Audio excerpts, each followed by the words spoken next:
Seven.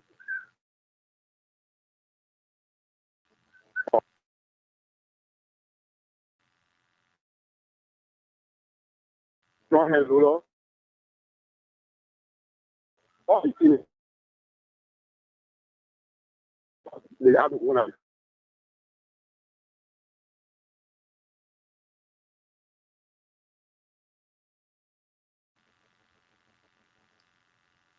Oh, so good morning again and welcome. Today is another great day to be on here on Top FM 105.3 megahertz. And so we're here this morning. We will be discussing key issues of importance to Grange County, Liberia, and the rest of our one global world. We're with our panelists to join us now on this platform, and we can definitely have the time to push out from there as soon as we get the guys joining us here on the platform. So those of you who are there watching us live on the Facebook page, we'd like to say good morning and welcome to this wonderful and amazing platform here. Um, let's have the time together this morning to be a part of this platform. Good morning. Good morning. Yeah, good morning, Evie. Good morning, sir. Your name and where you join us from?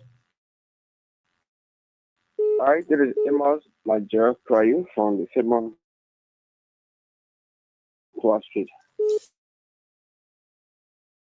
For in change this morning, some try to be appreciative and some are recommending to the District 1 representative, especially for the rural rehabilitation that is ongoing. You know, we should also say that when it comes to the lawmaker functions, I mean, he's doing extra miles. And a lot of streets still in retro that still need to be given attention to.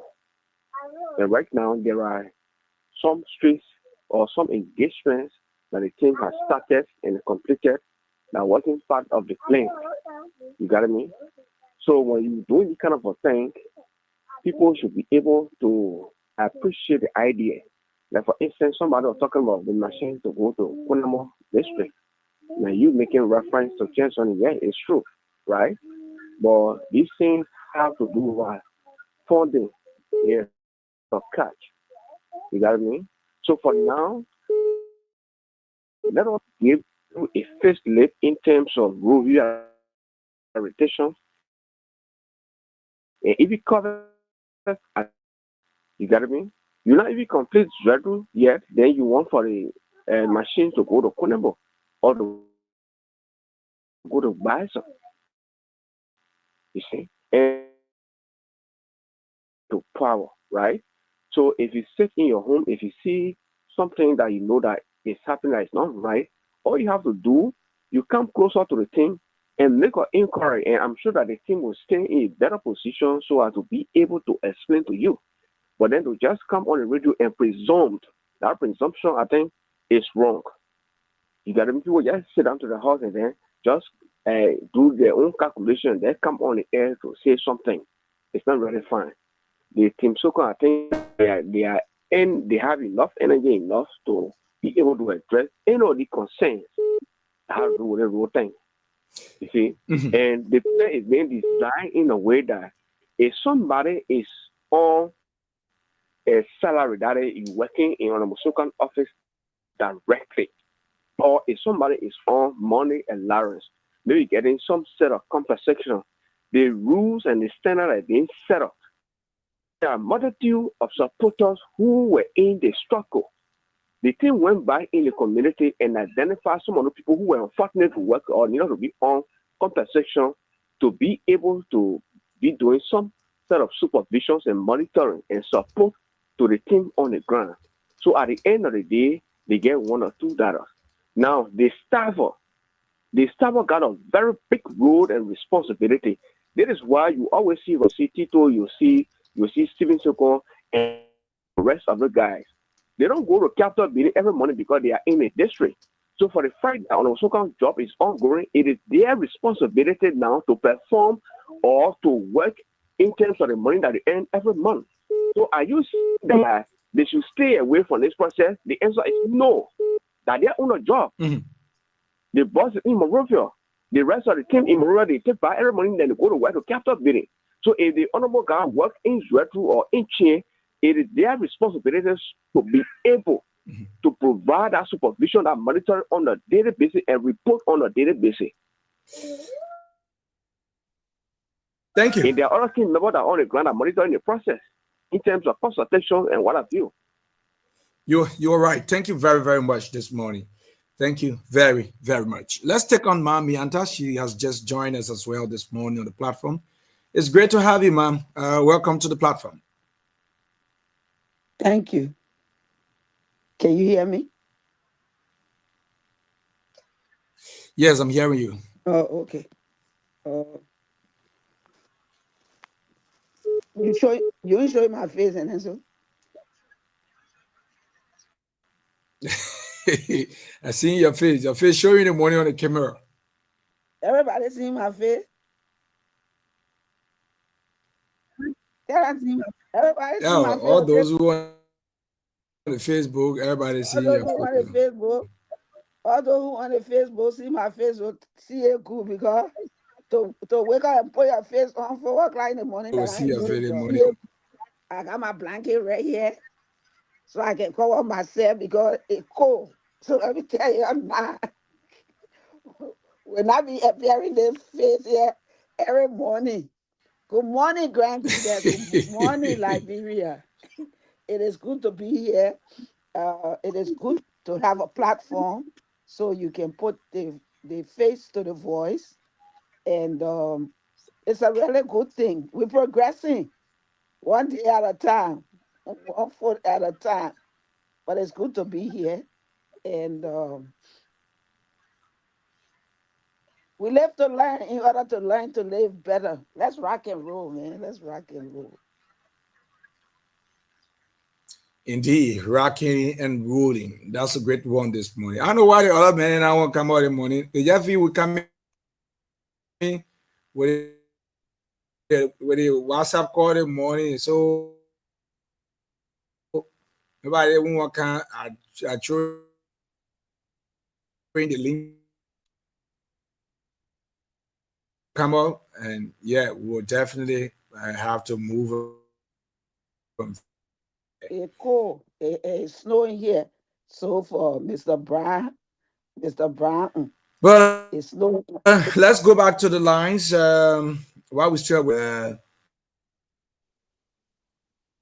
attention to listen to them, know exactly what those things that are trendy on the minds of our people all the time. So let's take on this person. Good morning. Good morning, Abraham Duncan. I'm Bill, and I co-join the conversation from my president. Great to have you, Mr. Moses. You see, Duncan, when you abruptly change the system of governance without the people knowing what has transferred in the past, and you confuse the whole nation. Mhm. You know, in the past, we have the popular white, we had yeah, ADP, Action Development of Progress. In Grand Gila, in all of the counties, 9 counties at the time, have popular garages and ADP garages. Those people were responsible for what we are seeing today. It's the executive branch of government that is responsible for infrastructure development. So now, to have it all under a lawmaker, it does not mean that other lawmakers who who don't have money do not have it and have to do. If you don't have the money, you will not do it because it requires funding. So at that time, in the past, our lawmakers were restricted to their function. What development is. This time, a lot of things have changed. So we are confused. The whole nation has been confused. I'm not saying it because I don't want to appreciate those who are helping in their weak way to make sure that the job that the executive is supposed to do, they are doing it. It's a very good thing. I think they love their counties and they have to do it. I appreciate them for that. But we are running government. It is better, it's good that the government came in with a lot of equipment. Let's revamp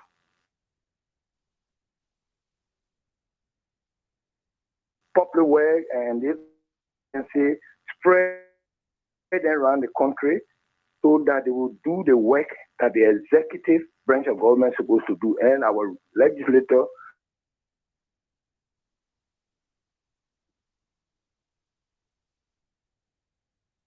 in them, and we believe that they're going to do it.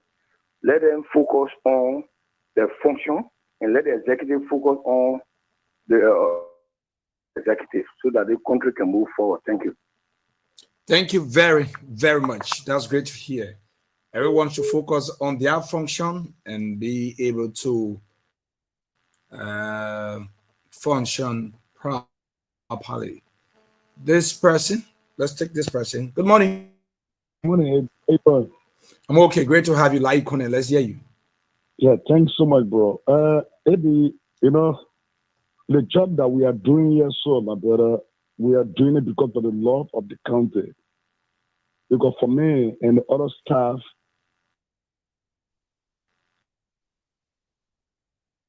we always near the machine to make sure the machine moves here and there. But bringing the horse right on the road,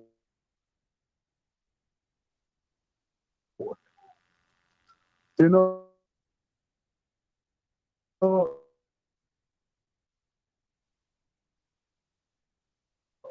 to carry on development is not a well said. It's when development comes, we're going to cry, we're going to laugh.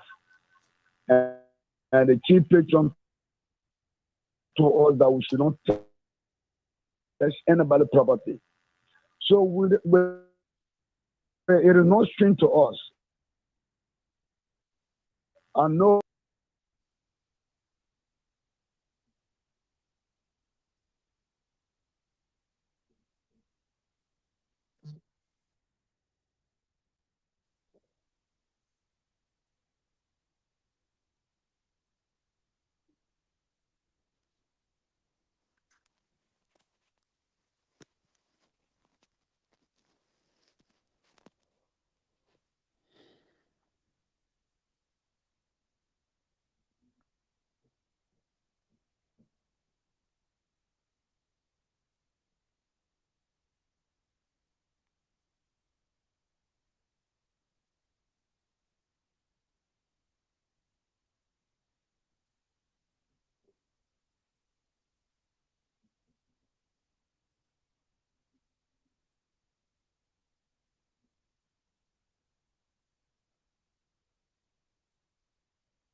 Thank you very, very much, Lai. Uh, we're here and let's have some wonderful time together this morning. And the platform still with us here. And let's hear you on 081 14 3504.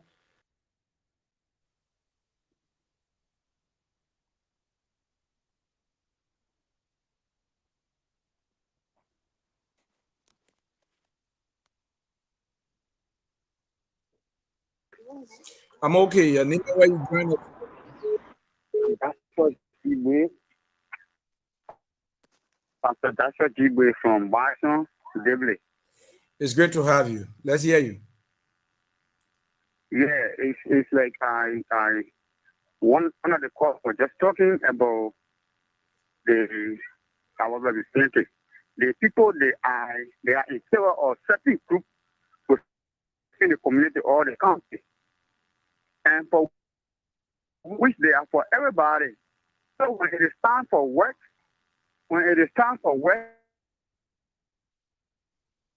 those that are working, they bring their own board, but they didn't do it. The same people that are doing piece of code,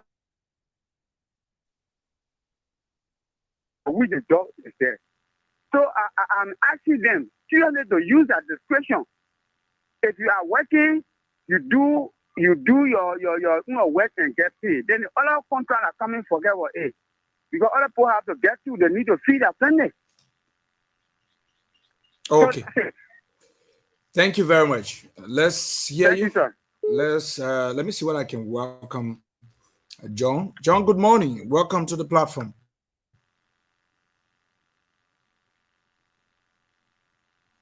Yeah, morning, every morning.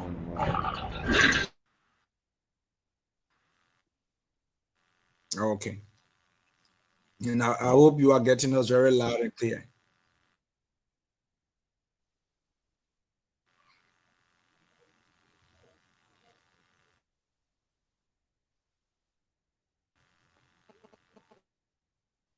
John, you there? You getting us very loud and clear?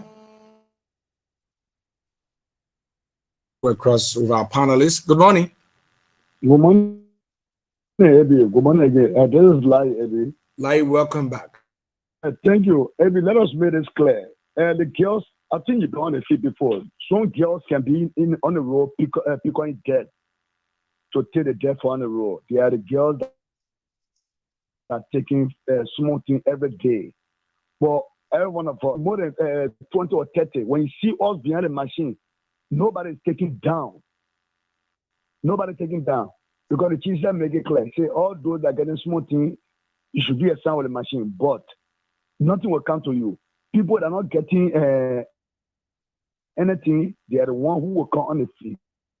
And we're teaching them constantly. If you work for 2 weeks, we'll put you down. Like what I said, everybody will not be pleased, but we'll try our best. But we're not taking nothing. I just making it clear to my brother. We are not taking anything. We only can be a sound with the machine. What the chief told us to do, that's what we are doing. But they get people there that are taking small thing every day. And that people, they are not on the listing of the staffers. So I just called to make that clear to my brother that just called, yeah? Thank you. Thank you very, very much. Let me hold this now and see what I can go back to our panelists. Mamianta, welcome. Let's definitely hold this now. It's 9 o'clock already from where I'm seated. So we can definitely know exactly what's trending on the minds of our panelists this morning. I guess you listened to a few of these callers this morning, and you know exactly what's happening now in Grange there. Yeah, so let's know exactly what's trending, what's on your mind. Take us on. Let's take 3 minutes of your time. Liberia always on my mind. You know that. And for this platform, we live to learn in order to learn to live better. I'd like to say thank you to all the guests, callers as usual. They make valid points. Um, the gentleman that called and spoke about us knowing what was strike a very good point. Or I always say on the show, you cannot put the cart before the horse. You have to put the horse rather in front of the cart. And before you do that, you have to make sure that everything that you need, every tool that you need is in the cart. You double check it before you cover it with tarpaulin. And then you make sure you now get the horse water and food. Then you attach it to the cart. So when you tell it to go, it will move and it will go as fast as it can and get to where it needs to get. The point is that, like the gentleman said, prior to the war, when there were 9 counties, there were public works department in each of those counties. And those public work department had their garages and the equipment to make sure that things were moving. Now, fast forward to where we are, and I did touch on that subject before about, or I asked the question actually, whether it was the Honorable Sokan personal funding that he was using to bring in the yellow machine, hire his own group of people to do the work. And the reason for that was to allude to what the gentleman said, because uh, the representatives, senators, and people that we send to Monrovia to work are there to lobby on behalf of the county. So wherever funding, wherever materials is given, should be brought back to the county and go to the county government. And the county government now will use those resources or material and put them in the right places that they belong. The last gentleman that spoke talk about people getting people girls picking up dirt from the road and they getting a little bit of something. When you start that, I think it's very dangerous because now people looking forward to, and they shouldn't. We have a department, you have a staff in the local government who are responsible and knowledgeable about machines, whose job it is to carry on the work of the county, not a specific or community or a specific lawmaker. We hire the lawmaker to go and work, lobby wherever the government is has for senators and representatives for the county. It's turned over to them. They lobby. That's what that means. They go and they make sure that they get their share. And when they get their share, they need to bring it back to the county and turn it over to the local government. I saw a video that CIO posted, and you see people jubilant. They're excited. They're happy for the machine, but they're calling a name. They're calling a name. They're singing a name. That's dangerous because now, politically, when and they said it when it's time to vote, they're gonna be voting for that person because in their mind they're assuming that it is that person who's bringing this stuff or this change, the machine who's fixing their road. But in actuality, it is their county that's doing that. When one does something on their own and for their name, it is their personal funding that's coming out of their personal coffers or their personal pocket to do whatever they're doing. So if that individual does that, then it is the individual. But if it is someone that we hire, then it is the county that's doing that. And the gentleman that spoke correctly that we need to do these things properly. And you saw a lot of young people in that gathering. Those children, if we don't teach them the proper way, they too grow up thinking that this is the way that things ought to be, which is not. Also, when you start giving people girls on the road picking up dirt, little bit of this and that, or again, they think that that's the way to go. Someone, I think it's the same gentleman that said that people sitting down and not doing anything because Soka, Honorable Soka was not their partisan, was not their person that they voted for.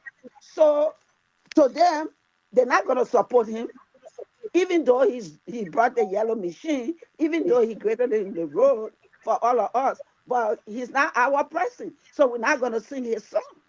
You see, then it has a political implication too. Whereas if it was the county, the public work people who we hire to do the work and do it properly, who's getting paid to do this specific job, you will not have to differentiate between a particular or what you call it, a particular party and party leader, that will eliminate that, because now people can go and jubilate and be clear that this is someone that we hire to do a particular job, and we send to Morovia to lobby or on our behalf, and wherever he gets comes to us. So it is Grand Jide, we the people in Grand Jide, that doing this job. You see, so when we begin to learn how to put things in the right perspective, it will not have the kind of effect that we're talking about. Importantly, we're trying to get away from or people relying on individuals or on political person or party to try to get what they can get for themselves. All of those kind of things we want to stop. Really, it's going to be difficult, but we want to begin to look at it. We want to make a change. So if we want to make a change, then we got to understand and comprehend. That's that cat. Before we attach that horse to that cat, we make sure our children, we make sure our people comprehend and understand how things are done, why they done the way they are done, who does it, when did they do it, and where did they do it. So if we follow those procedures, it will make a difference, and it will eliminate some of the bad habits, some of the fights that we have, and put us on the right path and right trajectory. So the colors were on point, and they did a good job. Thank you very, very much, Mami Antha. The colors were on point and they did a very good job. John, welcome. Let's take you on. Yeah, Eddie. Can you hear me properly? Certainly you are. Let's hear you. Thank you. So I didn't get to listen to the callers because obviously I expected the traditional means are coming on. Basically, where I will have my phone being ranked through the WhatsApp. Unlike this morning, we trying to adjust to the screen yard thing again. So basically, before I came on, uh, I think you guys have already exhausted with the call section. But if I should give my thought basically on what Mamiata said, then I think most of the callers basically spoke about the rural rehabilitation or opening of new rural initiatives like that that is being carried on by uh, the representative of District Number One. Uh, I mean, I'm just going to give my opinion basically because I thought I would have listened to the callers to know what specifically to say. But if I listen to Man Yata specifically speaking to the video and said people, saw the machines entering Gulf Francais and, they were in jubilant mood. But what was more appalling is the fact that they cheer a specific person who basically is a politician. Then it means, they assume that he's the one undertaking the project. I don't know on what basis if you say assume, because it's a reality, it's a fact that despite it's not his responsibility to rehabilitate or open new roads, but given our governance system, our economy, where national government struggle in terms of revenue generation. So you will have lawmakers going the extra mile in terms of checkmating, the executive who's responsible to implement national budget, which is our national vision. You have, some legislators trying to, augment the efforts of national government in terms of doing the roads rehabilitation. Some construct schools, some do clinics, some do hospitals, some do universities. Sometimes they Wow. run it on their Then personal that business. what Sometimes they turn. my people.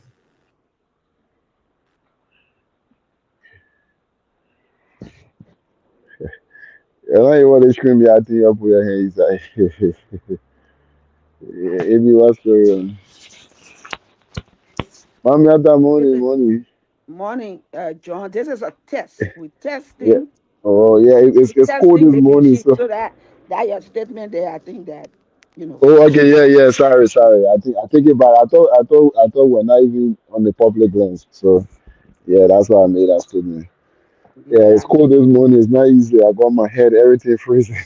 I know. That's why I when I came and introduced myself, I did make it clear that, you know, this streamline thing here to wake up 4 o'clock in the morning and Yeah, take your you gotta go wash your face, everything. hair. I had to go wash my face and grease it small and try to make Yeah, it halfway decent. yeah, He's back now. Mm. yeah. Maybe so. You hear me? I'm back. Yeah, no, normally we got it Uh, all what you call it there where yeah, not easy. Man, for the screen yeah, I think I had to get extra phone because you know when you on screen yeah, when somebody call you, you basically have to you lost connection. So I have to get another phone there for the screen yeah, I think. But we'll get there. We're getting there. So basically to end up, like I was saying, it's not an assumption that the project is being implemented by Mr. Sokan because Mr. Sokan was very clear to say he negotiated those yellow machines coming to the county. Honestly, when he negotiated on machines coming to the county, it was for his district. But given that, other towns, other nearby towns and villages are also, yearning that those machines go there and for the first time open their roads. Because, these roads were being opened to the traditional means. The see, I was here yesterday, people brushing by cutlasses and other things. But now that they got the presence of yellow machines in the county, so, I mean, it's nothing wrong. We all know clear enough, fair enough, that it's not the responsibility of any lawmaker to do rules. All you do is you pressure through your committee or through whatsoever leadership in the house. You invite the Ministry of Public Works. They come, you ask them basic questions. There were allotment done in the national budget to rehabilitate major roads. Sometimes you lobby with them to make sure their road rehabilitation initiative reach out to your constituency. If not, you if it is it's clearly spelled out in the budget that they meant to do and the children got the money to do that, you ensure to do that. But with given the type of economy we run and the type of governance system we run, where government struggle, they don't give priority, to things that positively affect, Liberia. For instance, the University of Liberia is closed for the whole year under this regime, but they had the courage to give to give the senators in the very first 3 months. They gave the senator over 700,000 for 3 days retreat, but they couldn't give that 700,000 to GFK to get gloves. So that's the type of governance system we run. So if you want to wait for such a government to leave sponsoring Senate cosmetic retreat to come and start funding roads, you will not go anywhere. So if you got a patriotic, legislator who's willing to do the roads outside of his legislative function, which is harmless anyway, because he usurps the power, but in the harmless manner, it doesn't take away anything from you. It benefits you more than it take anything or more than it harm you. So I think at this point in time, it's necessary we appreciate him, but ask him to go beyond to be more like powerful in terms of ensuring that the someone do the authority like the Ministry of Health is ensuring that matter treatment run properly. Someone the Ministry of Public Works ensuring that it runs properly. Unlike Liberia, we live here in the UK, the system is set. In America, the system is set in a way that the government don't come more easily. There are jobs available that people will work and remit into general revenue accounts. Other than Liberia, people don't have the desire to do that because there's no friendly business system. People go, they're doing their business and they're being harassed. Sometimes public officials come, they want last press. Some people won't do self pay. Sometimes you got to make sure to go to court. You pay lawyers before you get your debt. Lawmakers say take your car, they don't want to pay back. Minister take your car, they don't want to pay back. They drag with your payment. You go to Freeport. There's high, how they call tariff.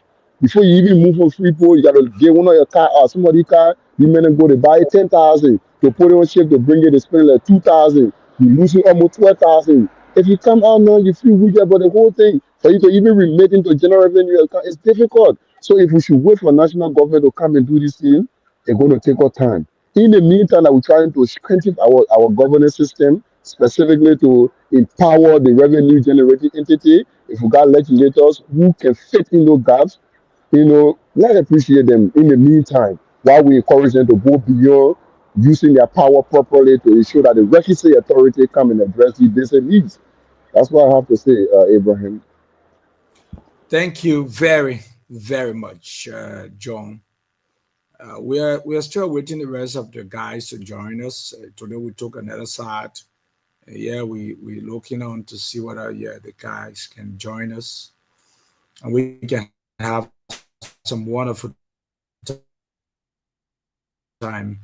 CIO was here. I don't know why he left. I hope he can also rejoin us, and we can definitely look at some key issues. Grand now, LFA Grand County's boss in county. It's been a long time, and yes, right now we actually miss him. We are mourning his death right now, which of course, yes, no one wants to do. But yeah, it's a difficult one, most especially just right at the end of the year, and to be mourning Mr. Brooks. Ciao, good morning. Welcome to the platform. Great to have you.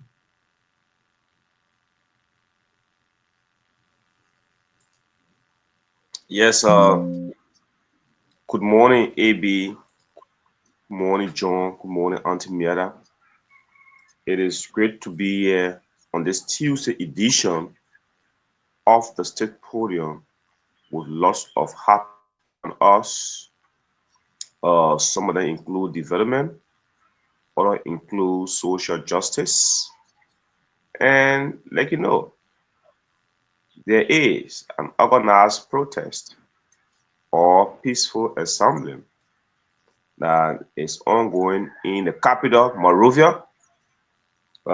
Some people term it that it is best supported by the Funati Black, uh, Honorable J. Funati Kofa Block, and by the major opposition political party in the country, the CDC, and Honorable Yaka Cordova, and all the people. All the people are saying bring back our data, meaning the promotional data that were on.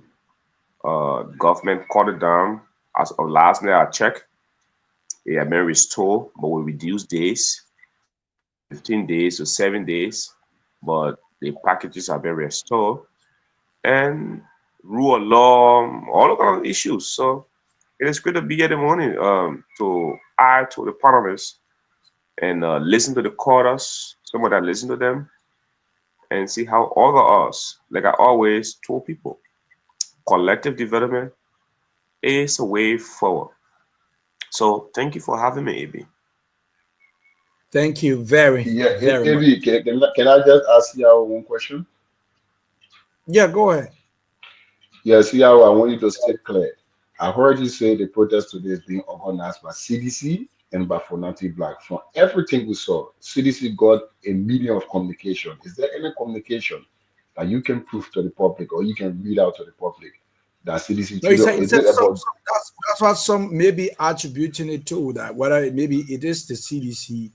Yeah. no? But see how is a Or man of fact. I want see how to speak to fact. I don't want you to speak to what people say out there in the street. I don't want you to speak to street talk. I want you to speak to fact as a chess beat normally of Thank being you, John. somebody who don't premise a thought on propaganda.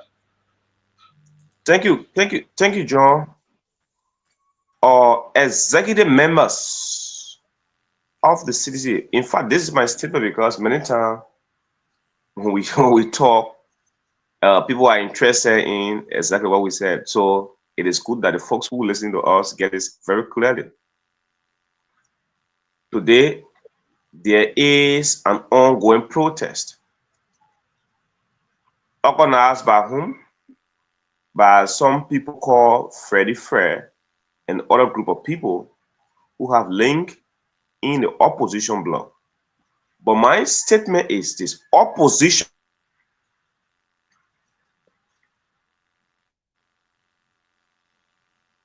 are citizens in peaceful assembly. Our law does not recognize opposition or imposition. Our laws recognize citizens. That's why some government have some mistake. When citizens are out protesting, you call them opposition, you make mistake. They are citizens. But this is what I said earlier. I said the ongoing protest have been organized and supported by the major members of the major opposition, and people believe that the major opposition, CDC, is supporting the protest. Because if you see the faces like Moses Akara Gray, he hold executive position. If you see the men like one of the planner, Francis Foko, district number 9 representative, he hold executive position from the CDC. When you see men like Janja back in the former superintendent for Grand Bassa County, he holds executive position, right? When you and we can go on and on and on and on and name it. But the issue here is not about CDC or ANC, it is about Liberians. And what? Are they right or wrong to assemble?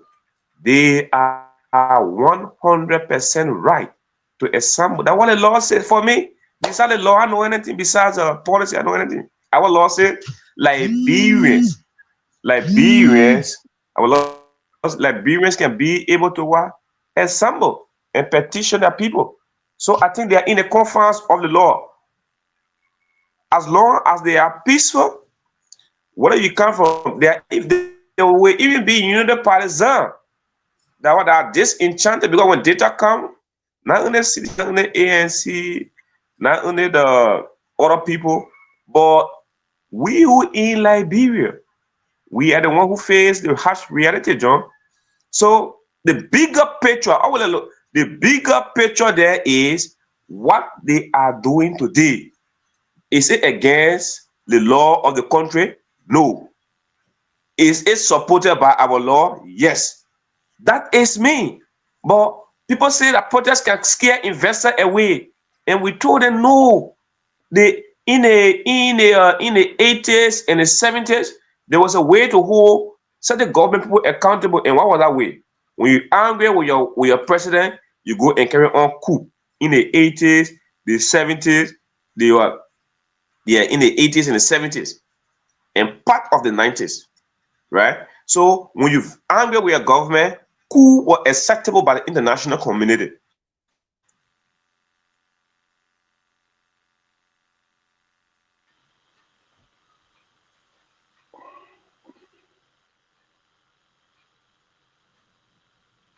Siao, are you there?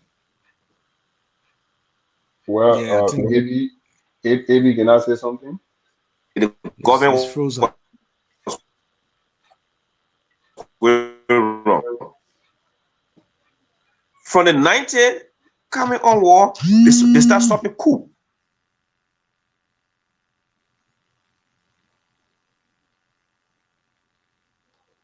I think Siao has some interruption there with his gadget he's using. John, you there? Yeah, AB. So basically, the main reason why I call CIO to order is that CIO Yes, is a AB, I'm man here of now. law, and I just want to conclude. John, Yes, just hold sorry. on. Let's Yes, so like I was saying, in the 80s, 70s, and 60s, if you are vexed with your government, I know the international community was supporting people to overthrow that government by virtue of coup. That was happening multiple times. We saw it. But now today, the international community does not support coup anymore. Anybody who carry on coup, the international community can come on you hard and condemn you for that. From the 90s coming on war later on, if you are angry with your government, you go in the bush and take gun and carry on rebel activities. Like what we're seeing here, Learn, MPFL, RMPFL, Model, and all the people. And then the international community, they can somehow support you on the ground. That was a way to get angry with your government. The 90s gone. In 2000 now, in the 2000 currently now, the international community no longer supports you going against a government with coup. They no longer support in Africa here warfare, the rebel activities. Yes. But now, what is acceptable now is civil liberty. What is acceptable now is if you're angry with your government, you can have massive protest and petition your government. The international community supports that. So the trends of events have changed.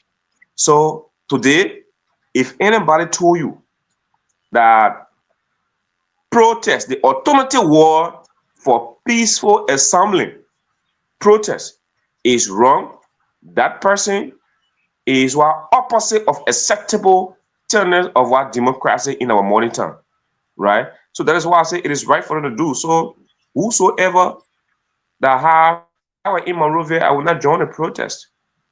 Yes, that's my personal. That just as other people' right must be respected to join the protest, other people who choose not to go there to their right must be respected also, right?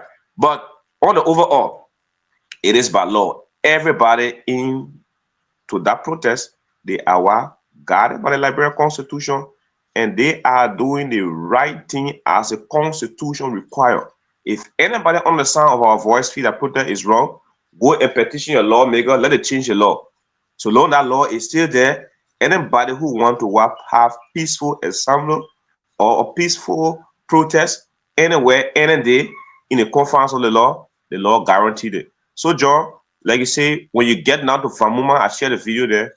We get down to the home of Friends Foco. If you see now, former district number 8 lawmaker, what your name? This Akaros Gray. Those are all hardcore sedition who name I'm calling. They are going there. But I don't really see them as sedition. I see them as citizens of Liberia, right? And there are other people too. Even the Vanguard student in the Vigor Party, SOUP, our beloved institution, is there. SOUP is there, getting on board.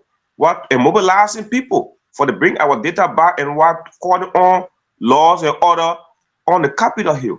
So different stakeholders are there. So all those people, including those who even supported the rescue mission, some of them in the protest, they are there, right? So don't be hurt. Every time my colleague John and some other people on the sound, by the time the yes, I will say CDC. Yeah. Sometimes there is an intent to dilute the real message. But John, this is the real message. The real message is protest is guaranteed under our law. Those who are going there to show to protect them, and those who are going there, they should not be disorderly. They should be able to conduct themselves in a peaceful manner, go there and leave from there with peace, and why they should be secure, and their message should be presented. The highest person or persons that are there on Capitol Hill must come out and receive their petition. That is a tenet of our modern democracy. Thank you very much. Thank you very, very much. So CIO, I like the way you identify your setback and you made a good comeback. From the initial stage, you said the protest was being organized by the Funanti Black and the major opposition political party, which was very erroneous. If you say every time I see you venture around politics, that's where the policies you do, I feel terrified. Yes, I feel terrified because you are my brother. Religiously, we are from the same religion. You are Christian. Christian doctrine, a firm on lies. So every time I want you to stick in conform with the law because every time you venture around politics, which is not your area, you literally ambush yourself in the ambush of misconception. The protest today, Francis Afogo being a CDC lawmaker, is not an executive member of the CDC. Janje Biagbe is an executive member of Grand Basel chapter and not a national executive committee member. You got Yeke. Yeke is now a solution. You got even the representative from Monserrato District number 7. He's a United Partisan. Emmanuel Dan is now a sedition. So why should some sedition endorse the protest, but the party in its entirety didn't endorse they didn't endorse the protest? So if you want to speak to the confounded law, speak to the confounded law. But every time you venture politics, you literally ambush yourself in the ambush of misconception. That's what I have to say to you. Thanks for your correction. Yeah. Well, it be 1 minute. My brother John asked me a question. Let me ask him one question. John, CDC condemned the protest, two of us, today's protest. CDC as a party had not come up with an official statement. The statement you saw on the social media came from the National Hurricane Movement of CDC. So in literate terms, CDC welcomed the protest. We didn't condemn protest, but there's no So official what is statement. different as you're supporting the protest? You said welcome and support, not the same thing? No, if there's seditions endorse the protest, but CDC as a party in its entirety through its national leadership, they didn't organize the Oh protest. I my don't know God, what's wasting difficult my for you time. to understand. You support the protest. Stop wasting Okay. my time, So, John. How so, you so want to say? Yeah. let's hold on there. Thank you, guys, very much. Thank you. We'll go to the phone lines and see whether we can pick few calls here, and then we can move on to discuss these national issues. But just before that, like we said, the build up to um, the protest. Yes, there are a series of news coming out specifically on protestation. Let me see what do we have here quickly, and we can be able to bring it on here on the platform. Let me see what I can definitely get this quickly and play it here for us. Let's get it. Actually, one reporting to in Simple Effie. And folks, this is the build of this all important event. As you may be aware, protesters are gathering at one of the intersection points, the Bamuma Junction, where they will be marching from the Bamuma Junction up Capitol this morning. And so, folks, that's it. My name is Archie Bourne. As we are here to bring you happenings from across Morovia, particularly on this protest at Capitol Building, the White Tuesday protest of Capitol Building this morning. And folks, keep following this live broadcast as we continue to bring you this live broadcast. Tell us where you are watching us from.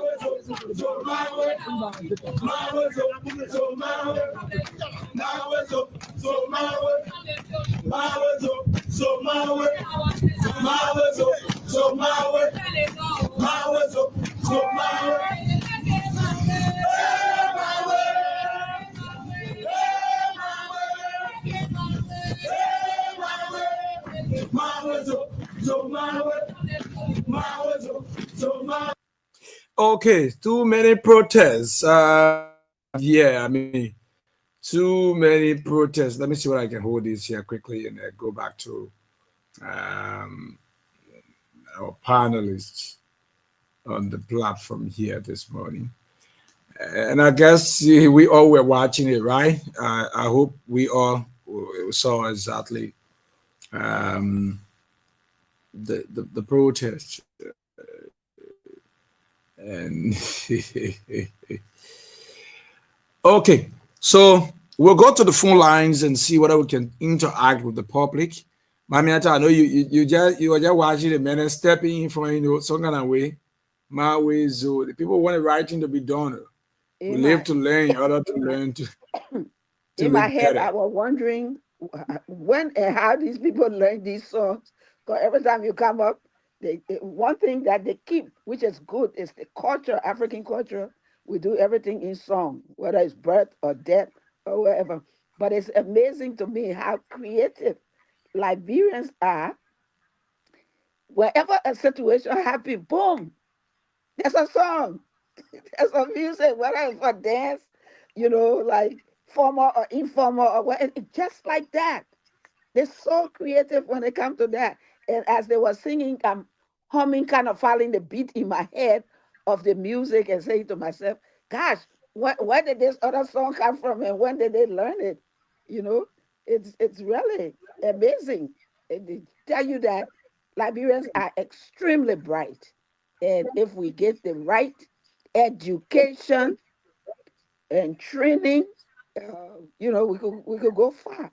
Yesterday, or sidebar a little bit, I heard a young lady singing Christmas carol.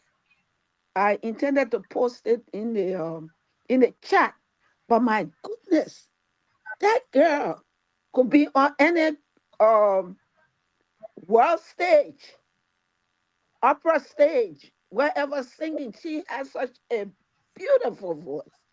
But that's why our gathering, AB, when you talk about that, that was running in my head as I was listening to them. Like, these people, they just come up with music like that, you know? it's a good thing, and it's interesting, and we must give them credit. That's the spirit of creativity. Yes, very creative, especially with music. They just come up with songs, say something, and there's somebody rocking their music. We'll go to the phone lines and interact with the public from here. Then we go strictly to our national issues here and discuss them on the platform as ECOWAS welcomes the three member states resolved to set up special tribunal for Gambia. ECOWAS say those states that will not agree to go to democratic rule of power, since they don't want to agree, they can go. They didn't get a problem with it. Yeah. And then we see the protest.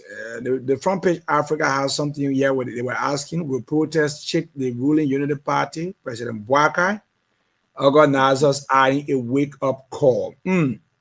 That's another story here. We'll come to them right after the call segment, where we'll have time to read and out, make some input, and then we can go to the public and discuss these issues here this morning on the platform. So if you're just joining us, good morning. This is your premier morning talk show in Southeastern Liberia. This is the State Podium. My name is A.B. Duncan, and I'm here. Let's pick your calls on 0881 143504, 0776 105 105, and let's interact this morning on your radio. Join us and let's talk 081 14 3504, 0776 105 105. And let's have the time to talk. And let me see what I can go to the phone line and pick some calls here this morning. Okay, I lost this person. Yeah, I'm quite sure we can definitely pick some calls, then we can move on. So join us and let's talk on 081 14 3504, 0776 105 105. Let's hear you this morning on this segment of the program. Let's have the time to talk and interact here on your platform. And after which we'll definitely be able to move on and bring out a few stories that we will definitely have the time to interact with the public, discuss them in depth, and then we can move on here on this platform.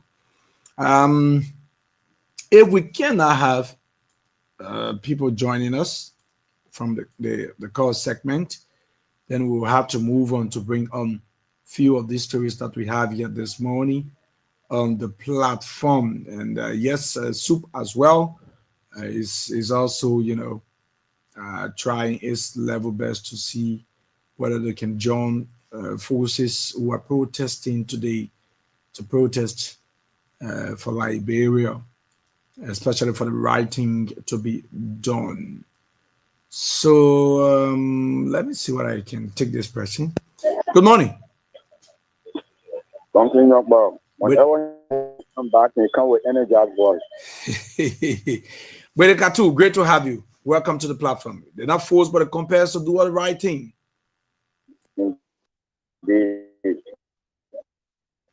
Thank you so much. Let me say the present good morning to our professors. The special one to the State Podium University College President, Mamiata. We will always say thank you, Mamiata, for thinking about Liberia. Not just thinking about doing something that we can see that indeed you are a patriotism of this country and love for country is in your mind. Thank you, congratulations. Maybe I have a question for all of my professors. I seem to be corrected. Since this saga at the level of the House of Parliament, is there any statement that has been issued so far from national civil society, from Christian community, religious community, and Muslim community, and all of the prominent organizations, women in country, towards this saga at the House of Parliament? If yes, please, any of you people can bring out to speak what was their statement and what was the follow-up, how far it has gone. If no, why do you think it has not happened? Thank you. Have a blessed day. Thank you very, very much. Whether these civil society organizations and other permanent institutions in country have been able to make some statements regarding the saga at the capitals, that is between the majority bloc and that of the poor bloc. Thank you very, very much. For me, I have not been able to see any statement. I did not see, perhaps, maybe it was issue, but for me, I didn't see anything of such. Maybe TIO saw it, or maybe Mami Anta saw it. I don't know. I can't speak for them. Maybe they saw it. They were speaking, for themselves. Okay, so let's answer that question now. Then we can definitely move on to our national discussions, discuss these key issues or the happenings now in our country. Mami Anta, that's a question. Uh, good morning, Gwerekato. Thank you as always for the compliment. We are passionate about our country despite the distance. We want better. What we have come to learn and be a part of and enjoying, we want it for our people as well. Like I always say, many of our people pass away. May their soul rest in peace, yearning and longing for this change. And it didn't happen for them. So we're not going to exit here and not let it happen for you guys. We have to speak the truth to power. We have to encourage you, motivate you, and put you on the right path. The mistake that the people before us made, we can't continue it.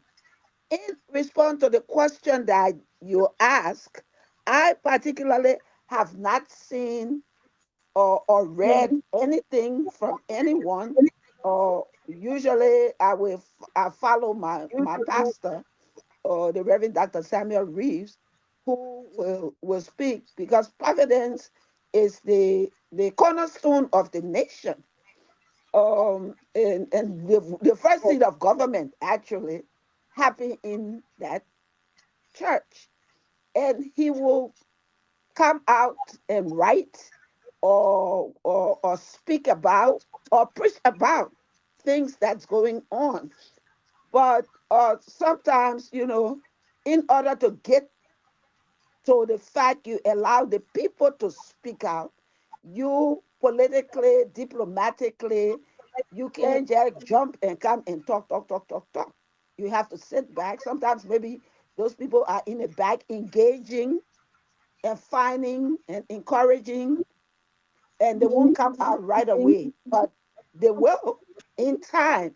So I haven't seen one, like I said, I haven't read one or thus far, or maybe I missed something that was posted. So, but to answer your question, I haven't. But as I said, people have to take time. We can't rush to do something. You got to take time. So they're giving we the people the time, but particularly the officials, the head of state, the Supreme Court, and the legislature themselves, to be able to handle, because like Liberian people would have said that the era. So you know that's what I will answer, that I will give to you. So let's wait and see. Maybe they're coming, Thank but you. I haven't. Thank you very much. John? Oh yeah, so AB, I appreciate the question from Bodekatu. I think Lemamiata said John, I you are should muted if you're speaking. You got on mute. AB, you hear me? Yes, go ahead. All right. So I said I appreciate the question from Bodekatu, but Lemamiata said, and I too, I've not heard anything from. I've not heard, neither have I read anything from the CSO.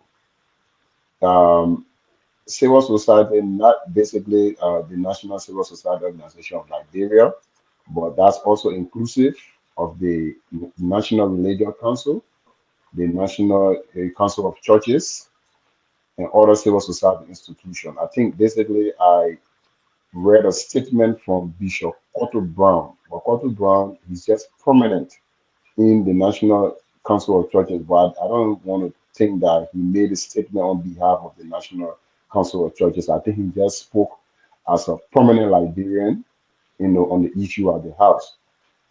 Basically, I'm not really expecting much from the National Civil Society Council because, I mean, in terms of national issues, they haven't really been proactive in terms of giving basic opinion on national issues. Basically, negative, impacts on citizens. There are so many other national concerns. The civil society have been tight-lipped.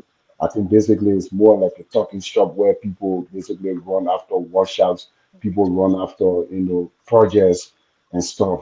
I mean, I'm not being specific with Grange there branch alone, but I'm thinking about the national scene because I was with the National Committee Secretariat. I worked 6 years as administrative assistant at the National Committee Secretariat EPA. We work closely with the National Civil Society Council of Liberia. They were board member for the National Committee Steering Committee. And when the people come around, basically they're concerned about bullshit fee, that they're concerned about things that are not really much more concerning to the citizens. So at this point in time that they are tightly on something that have our governance system, I'm not surprised in any way. I hope CIO, can rescue the National Civil Society organization. Though he's going to make a personal opinion that doesn't represent the body, but I think as an insider, maybe he will give basic insight as to how they then really proactive with this situation.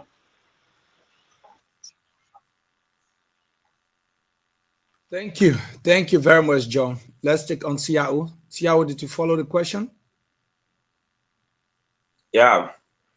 Thank you very much, and thank you to the callers, especially the person who asked the question. Uh, that question is important. I want to say, Berekatu, yes, the National Civil Society have been speaking to this issue and several other issues. If you have smartphone, you can go online either on Facebook or on Google for the National Civil Society reaction to the impasse on Capitol Hill. Or found the newspaper called Women Voices. The reason why I'm quoting the Women Voices, I will post in the chat room. The head in Liberia for the National Civil Society Council is a woman. So that newspaper called Women Voices is meant to ensure that women, prominent women, including other promising women, their voices are heard out there. So when you go to that newspaper, I'll post it in here. The National Civil Society Council have been speaking on lots of issues around the country. And then this is what I want you to know. No matter what the National Civil Society Council says, what NGO says, what the US government says, there'll be nothing bigger than what the Supreme Court says. So now, the matter are going to the Supreme Court. The Supreme Court have two separate rulings on the matter. The first was with the justice in chamber that the Kofa block went and asked to prohibit the actions of the majority bloc. Sometimes we see some of our colleagues come on the media or in the public and say our constitution does not have majority bloc. That's true. It did not spell out majority bloc, but it talk about simple majority. That's what it means. Those are alternative words. It almost like in our constitution, you check it left and right, you can find protest. But it means it's a sample of people or assembling. Alternatively can be what protest, right? It can be a group of people. You can call it a group of people. You can call it what people assembling. You can call it what protest. Those are alternative words. So whether in the constitution or not, that is it. So I just want to say this: the civil society have been speaking on that, And then the Supreme Court went and ruled and said they lifted the initial stay on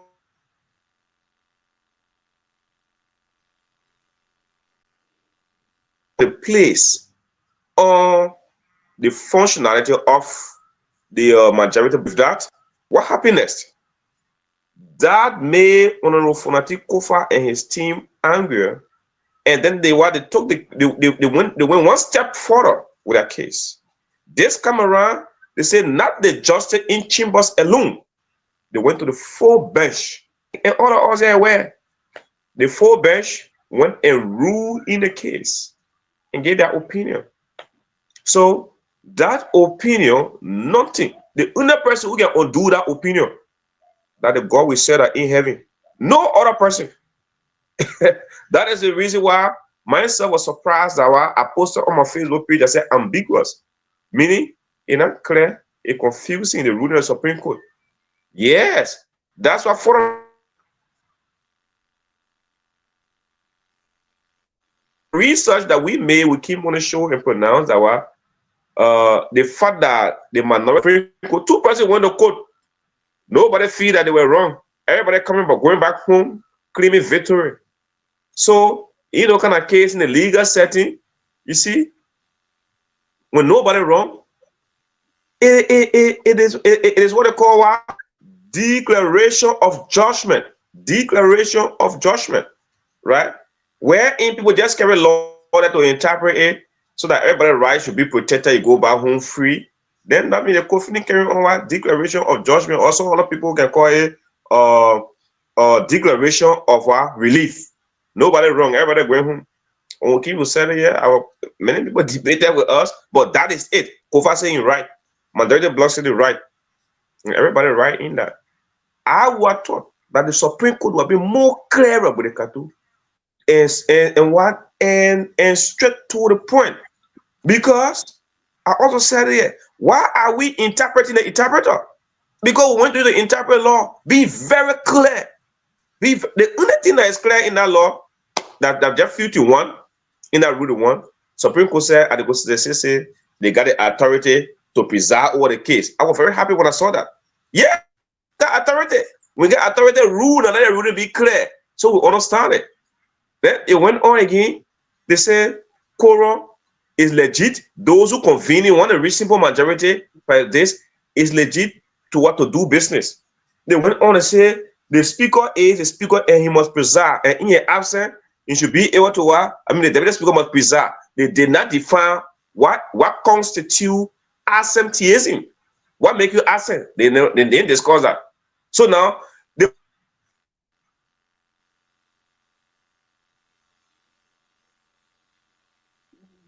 majority of blocks say once in that instance they say on Fonati Kofa, nobody answer for you, you are absent. You see? So I don't know forward. It is my prayer and hope that court must interpret law in a clear and simple manner, which people will not be going back and forth on a kind of serious national issue. Because of the ruling being ambiguous, people say, oh yeah, Kofa won. What happened next? Kofa have gone back to the Supreme Court. Tiawan Gonkru have gone back to the Supreme Court to do what? To file bill of information, to be able to have the clear understanding of what the Supreme Court meant. So what is that? That is too much time going. So just to conclude, who have been speaking on that matter, and the evidence is here. We'll post it in the chat room. And I have a number. We have a whole. We'll see what we can bring it on the platform for the sake of clarity here. Now to move straightly with our national and international discussions here on the platform this morning. Let me see what's here. To move straightly to our national and international discussions this morning on the platform, ECOWAS welcomes exit of 3 member states, resolves to set up special tribunal for Gambia. Let's see what we can bring this story on here quickly. Heads of states of the Economic Community of West African States, ECOWAS, have welcomed and acknowledged the decision taken by authorities of Mali, Niger, and Burkina Faso to withdraw from the regional body. Earlier this year, the three nations led by military governments announced their immediate withdrawal from regional bloc ECOWAS, accusing the body of becoming a threat to its members. But in a communication adopted at its 66th ordinary section of the Authority of Heads of States held in Abuja, Nigeria, on December 15, ECOWAS commended the exemplary diplomatic engagement of the president of Senegal and Togo, Bassirou Bouaime, Dakai Furu and Sozini Gashinibi, president of the Togolese Republic, the ECOWAS co-facilitator, and the diplomatic effort of the chairman of authority, His Excellency Bola Ahmed Tinubu, and other individuals, member states, for their efforts applied. Regarding the decision of the Republic of Mali, the Republic of Niger, and Burkina Faso to withdraw from ECOWAS, the authority takes note of the notification by the Republic of Mali, the Republic of Niger, and Burkina Faso of their decision to withdraw from ECOWAS, acknowledges that in accordance with the provision of Article 91 of the ECOWAS Revised Treaty of 1993, the three countries will officially cease to be members of ECOWAS from the 29th of January 2025. The authority maintains that it decides to set up the period from 29 January 2025 to 29th of July 2025 as transitional period and kept ECOWAS doors open to the three countries. The authorities in the regard extends the mandate of His Excellency Furu Ntozini, President of the Togolese Republic, and His Excellency Bassirou Bouaime Dakar Faye, President of the Republic of Senegal, to continue their mediation role up to the end of the transition period for the period to bring back the three countries. Okay, that's from ECOWAS. Let's come back to Liberia now. Will protests shake ruling Unity Party? President Bouakai, organizers eyeing a wake-up call. With barely 1 year in office, the Bouakai administration is under increasing pressure from a broad spectrum of the public. In recent days, there has been an avalanche of anger and discontentment over the way the administration is handling the affairs of the state. Key sectors, including health workers, data customers, and a segment of the public frustrated by the sustained leadership crisis in the House of Representatives, have voiced their grievances loudly. The discontent has been brewing for weeks. Doctors and health workers are demanding long overdue salaries and better working conditions, warning that the health sector is teetering on a brink of collapse. Simultaneously, data customers have protested against the sudden hike in internet fees, which many views as exploitative and counterproductive in an increasing digital world. Adding fuel to the fire is the protracted leadership crisis in the House of Representatives, which had paralyzed legislative activities and undermined public trust. Critics argue that the Bouakai administration's perceived lack of urgency in resolving these issues signals weak leadership and indecisiveness. Amid the growing discontent, organizers are rallying citizens for a large-scale administration double White Tuesday, according to organizers. The protest, scheduled today at the Capitol building, the seat of the Liberian legislature, is intended to serve as a wake-up call to President Joseph Yema Boakai and the ruling United Party. The protesters aim to spotlight the administration's shortcomings and compelled immediate actions on critical issues facing the nation. Organizers by the Cornered Citizens for the Protection of Our Constitution, Democracy, and the Rules of Law. The administration aims to pressure the Boakai administration and address widespread allegations of corruption, constitutional violations, and poor governance. The protest doubled with White Tuesday, a day for justice, according to its organizers, seeks to resolve constitutional order in the House of Representatives and uphold the rules of law in the country. It comes amid growing grievances from citizens about legislative interference, economic inequality, and failure in security governance. The chairperson of the protest, Janje Wakbe, has outlined key issues driving his decision to stage the objection against the Boakai administration, ranging from legislative crisis, where the protesters are accusing President Boakai of attempting to unconstitutionally remove Speaker J. Funati Kufa. Chairperson Bakwe further claimed that the administration has spent over $5 million to destabilize the House of Representatives, paralyzing its constitutional functions. Bakwe did not give any evidence to back his claim.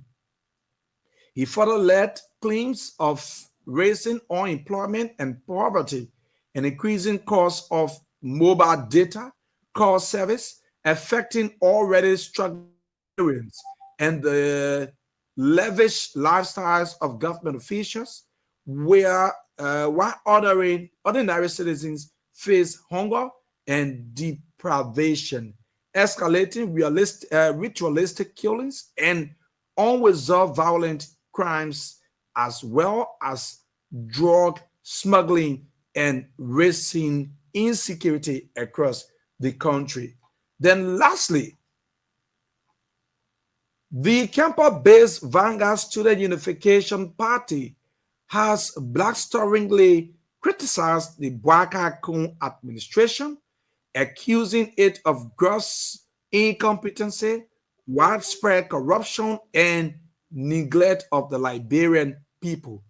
In a statement read by SUB chairperson Sylvester Weller on Monday, December 16, at the University of Liberia's campus, the group outlined 30 key grievances and threatened mass protests if their demand were not addressed. SUB's statement was a sharp reminder of growing discontent with President Joseph Boakai's administration.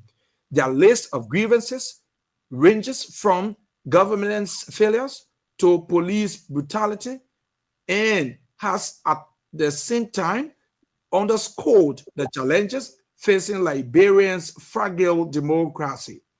With mass protests looming, SUB noted that the government's refusal to address paramount issues in the country will lead to mounting pressure to address their demands or raise a wave of unrest and could further destabilize the country. This is not a welcoming one. The student-led government, known for its history of activism, described the government's 11th-month tenure as a period of endless dissipation and lies, claiming it has failed to deliver on premises while worsening the plight of ordinary Liberians. Soup urged that the administration lacks of transparency and accountability has interrupted public trust. Whether in a statement made specific accusation of economic mismanagement and corruption, pointing fingers at officials such as Public Works Minister Roland Diggins for allegedly mismanaging US 22 million, questioning dubious contracts and financial dealing involving senior government figures. Okay, that's it for this story. I think I can stop here, and we'll have to go back to the panelists that we all can come up and discuss these important issues. Yes, but let me take a break quickly and see whether we can definitely come back and discuss these key issues here this morning. So you stay with us and let's hear you here on this radio. What am I trying to get here? Okay, let's take a break.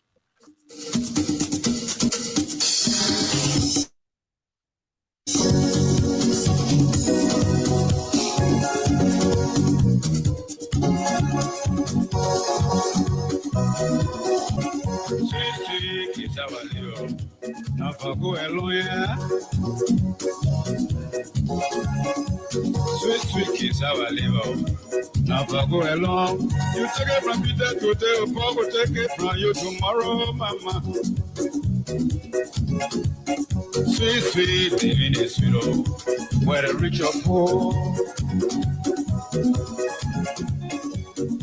Why not pray for a long fellow? They can pray for a long life. As long as they live, the better we grow. Power is faro. It can make you heavy.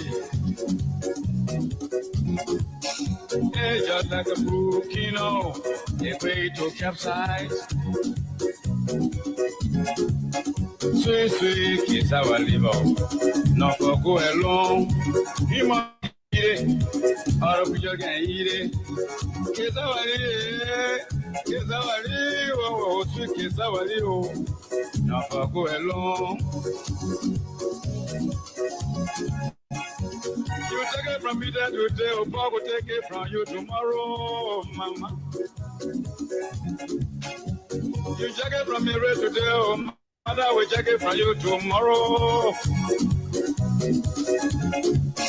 Papa, go buy your fan, lay in your fuel. People do to you, you dare to cry. Had enough for one person, it's a matter of time. After is a lesson, yeah, rather this I had. Sweet kiss our liver, not for go alone, mama. Human being can eat it, the deer can eat it. Good our liver.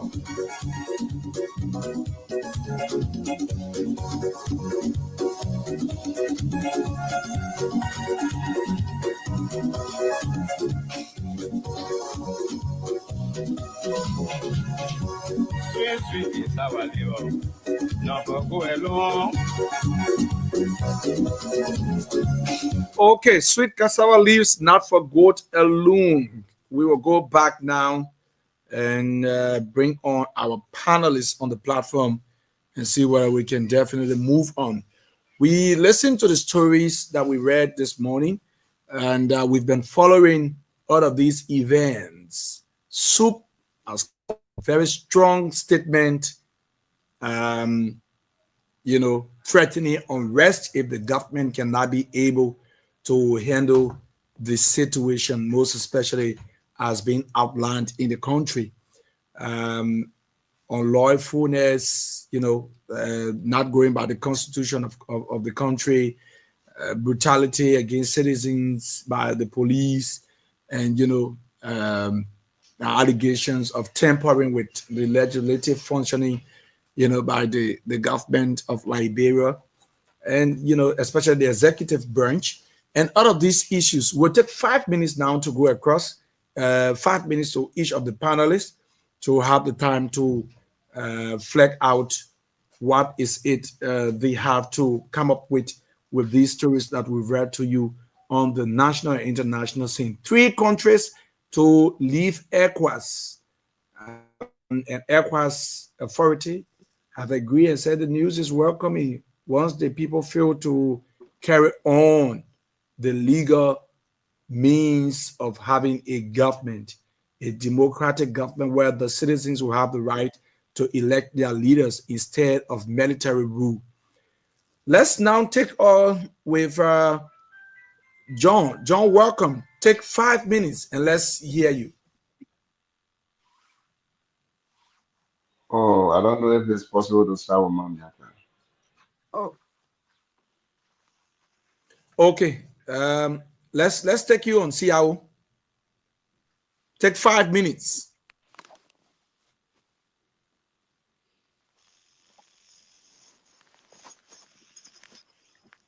Siao, you are muted if you are speaking.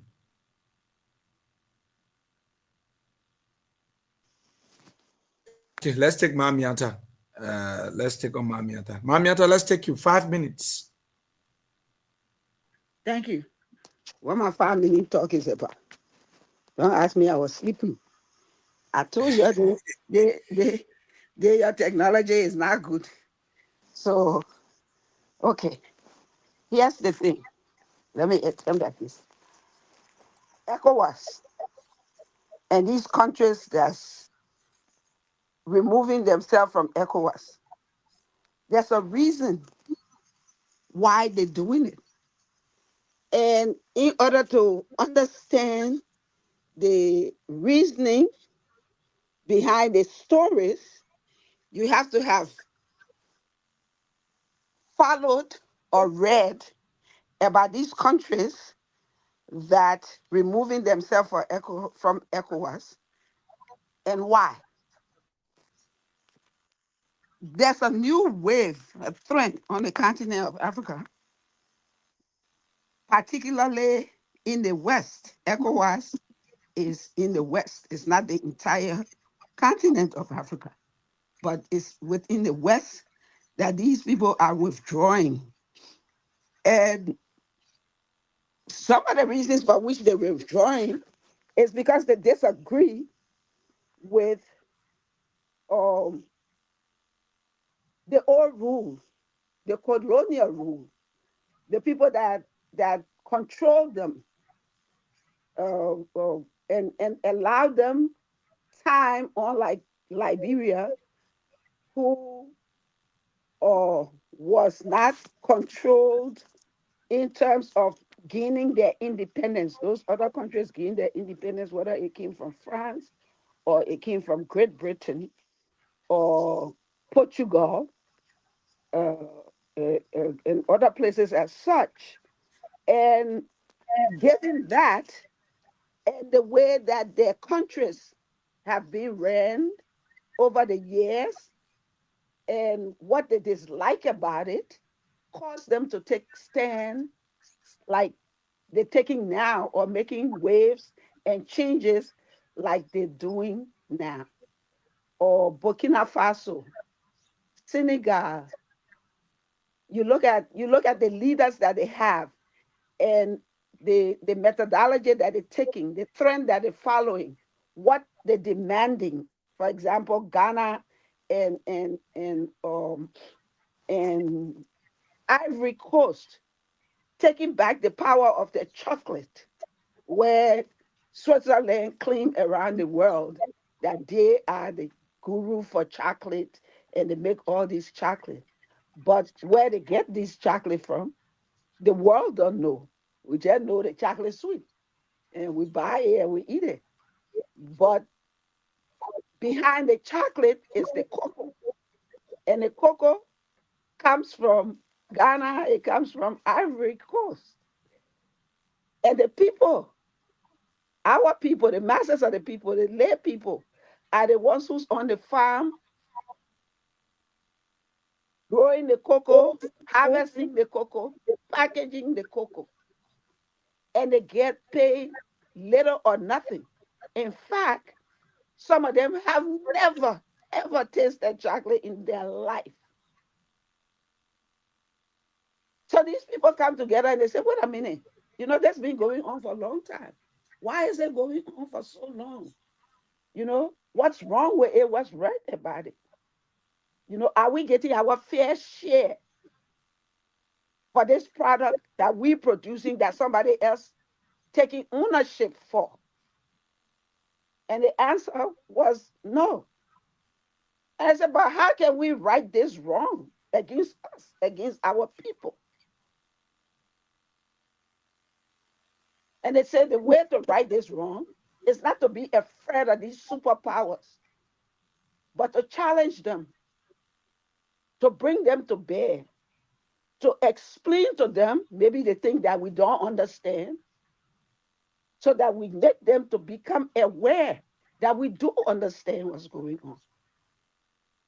And because we do understand what's going on, because we know how much you making out of what is actually ours, let's come to the table. Let's negotiate. And when they came to that, the end result was that these two countries now, which Switzerland acknowledged, when I was saying, yeah, let's just talk about what's right, right, wrong. Let's put right where right is and wrong where wrong is and get our fair share. And because they understood now that these people were no longer blind, they realized that these people were coming into their own now. We're not controlling them anymore. Therefore, we will sit down and negotiate with them. And they did that. Because they did that now, these two West African countries with this product can get their fair share of the world market price. And now they can be able to utilize those fundings 30 seconds. To take care of their nations and their countries. You see, it's not what you do, it's how you do it that makes the difference. So in order to be able to discuss, as I said, we have to understand the reasoning behind these people withdrawing from ECOWAS now, because there are certain things, certain guidelines, certain standards in the reading that you did that said, that's not right. We feel that's not right. And because we feel that's not right, we withdraw and stand on our own and negotiate on our own for the benefit of our own. Because we've been so used to when you hear military, we go, you know, or we think about fighting and killing and stuff like that. But you got to pay attention to these young up and coming new leaders. Burkina Faso. Your time, Mamianta. That's it. Thank you. So I hope somebody got something out of what I just said, and look in the mirror, put on your thinking cap, and think about it. Thank you. Thank you very much. Let's take you on. CRO. Take 5 minutes, please.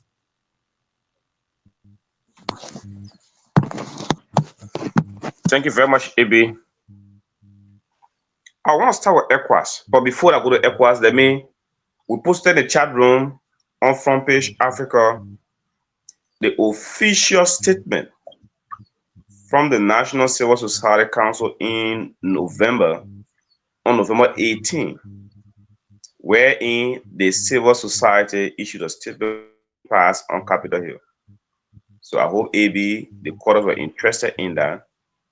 And as a respectable institution, we are watchdog, our national organization and local, we are not silent on national issues. But let me start with the issue of withdrawal from ECOWAS. ECOWAS, in my personal opinion, and from what I know and I've researched, ECOWAS is a toothless bulldog. They don't have teeth to bite. Why do I say so? ECOWAS is only meant to protect president, not a nation, not an ECOWAS state. They protect president. Take for example, let me give you at least 4 examples or 5 examples. Number 1, see what happened in Guinea. Alpha Conde was a president, and the Guinea constitution says you should go for only 2 terms, like what happened in Liberia, 2 terms in office. In his second term, he changed the constitution. Although there were referendum, but 303,000 Guineans said no in the referendum. And people say were manipulated. And he got 2 million of the citizens to say yes. He changed the constitution so as to allow him contest a 3rd term. What the ECOWAS say about it? Nothing. They allow the men to go and contest, change the constitution. Let's leave West Africa and okay, let's stay here small. Go there to Mali. In Mali, what happened? They dissolved the National Assembly, the legislature. They allowed the executive constitutional court to be influenced to dissolve the National Assembly, meaning that they will have the national legislature here, and then one day the Supreme Court and the executive, they dissolve it. And you know what? 31 members of the World National Legislature lost their seat. What the ECOWAS do about it? 0. They don't do anything about it. Right? Go right over there. Go away from West Africa to go to Angola. AU. What they did about it? The main father was president. The president that left, his father was president for how many years? For around 40 years. His father left, he came to, I think, went 15 to 20 years. He started extending a term. AU said nothing about AU and ECOWAS, no different than 6 and 7, or 5 and 6. So, ECOWAS, only when people agitated and take actions, ECOWAS come in to talk. So, ECOWAS, they come to Liberia. Liberia is a founding member of that ECOWAS. We are member. We sign onto it, all ECOWAS protocols, including the ECOWAS Code for Human Rights. What can ECOWAS do? If you can recall, when Omar Nasser Doe went to the ECOWAS court, former First Lady of Liberia, the wife of late President Doe, won a case in ECOWAS court for the government of Liberia, presided over by President George Weah at the time, to pay Doe benefit. ECOWAS rule on that. ECOWAS could rule on that. President Weah said they can't pay. They pay anything. They put down in the budget for Omar Nasser Doe, for late President Doe benefit. The ECOWAS could say, like, government pay Doe benefit, and all the money the government freeze. Like private money, pay to Omar Nasser Doe. That's in the tune of either 19 to 22 million. President Weah refused to pay a dime in Doe benefit. What the ECOWAS do? 0. They didn't do anything about it. Cabinet Janet, after he felt that human rights were violated, he was not given due process, were removed as well. Supreme Court Justice. He went to the ECOWAS court. In fact, complained that Serena Cephas, who was the Solicitor General of Liberia, including Justice Minister and all the people, Musa Ding, they were the government lawyers, including Arthur Johnson and people there. They went to represent the government of Liberia to ECOWAS court. Cabinet Janet won won Liberian government under President Weah and all the people. ECOWAS court gave 2 instructions. 1, Liberian government reinstate Cabinet Janet. If you can reinstate him, pay all of his benefit and retire him in a tune of around 200,000 USD. The former government under President Weah They not pay. ECOWAS did nothing about it. Quite recently, when CDC headquarters were invaded by state security, especially the just enforcement officer and other police people around during midnight. President, we are in CDC. Although they did not abide by what ECOWAS told them to pay those benefit or to pay Cabinet Janet, but this come around and they are no longer in the presidency. So, President, we are 18 went and filed a lawsuit to ECOWAS, not that a lawsuit, but complain to ECOWAS of the what they of the government and ask ECOWAS to intervene. What did ECOWAS do? When President Weah and the CDC complained the government, Bouaka-led government, Ambassador Bouaka-led government, to the ECOWAS. When ECOWAS came in, what did they? Zero. So just to conclude, ECOWAS is always there not to protect former president, not to protect the the inhabitants of the ECOWAS state, but ECOWAS for functionality of recent in the last few years, it has been to protect the current president. And that is not what ECOWAS is supposed to do. We are outlining all of what they have done. See, they're gonna terrible thing. Imagine, April and all of you listening to us. Why, if any judge have an issue to say I want to go for terror and she change the constitution around? That what happened right here in Guinea? And ECOWAS sat there and did nothing about it. Support cool, but those issues that will make people angry to disrespect law and order, people who are in authority should take seize of the matter and address them. That is how it works. And those who are president, Timothy Bouaka is president today. He has to respect what ECOWAS says. Although ECOWAS is a two-flared bulldog, I don't know what they can even say seriously to the president. Because no president can take ECOWAS serious. No president taking it serious anymore. If you can change constitution to fit you, if they can tell you, say, pay late president who died defending Liberia, pay his benefit, you say no. Let old man next door and the people see door property right here. Door house in Zweju. See door property, the door property in Tuzon. See So in Neo community. more than See 5 in minutes. Government is continuing the fact that the President Weah failed to pay it. Bouaka is now on board. It is about time. If ECOWAS was a serious institution, they will say, Mr. President Bouaka, government is continuing to rule that former President Weah should pay, but they did not pay. Bouaka pay now, but ECOWAS will not do it. ECOWAS is going to protect the president all around the place.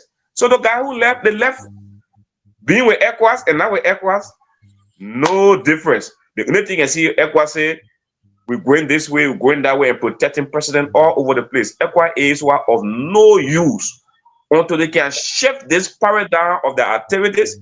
I think they are of no use. There is no reason whatsoever being with ECOWAS. Thank you. Thank you very, very much, CIO. John, let's take you on. Yeah, so AV, thanks. So I think basically my I want to say colleague, I know these people they get heavy portfolios, so sometimes calling them colleague it can be easy. But I mean my colleagues they say a lot about the ECOWAS thing, and I want to agree with CIO that I think ECOWAS basically they are like two-flared bulldog.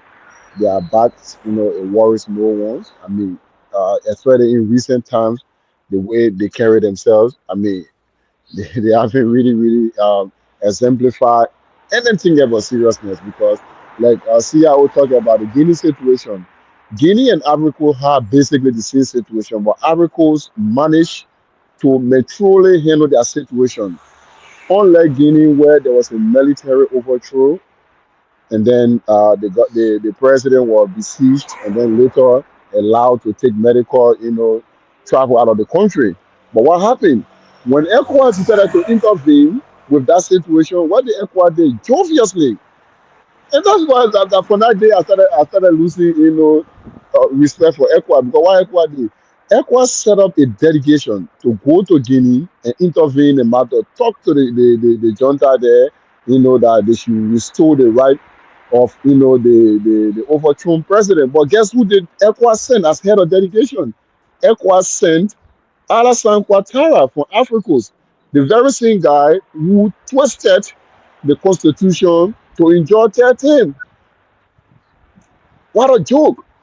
African people saying no, it's 2 terms. They got not supposed to serve for 13. He managed a way.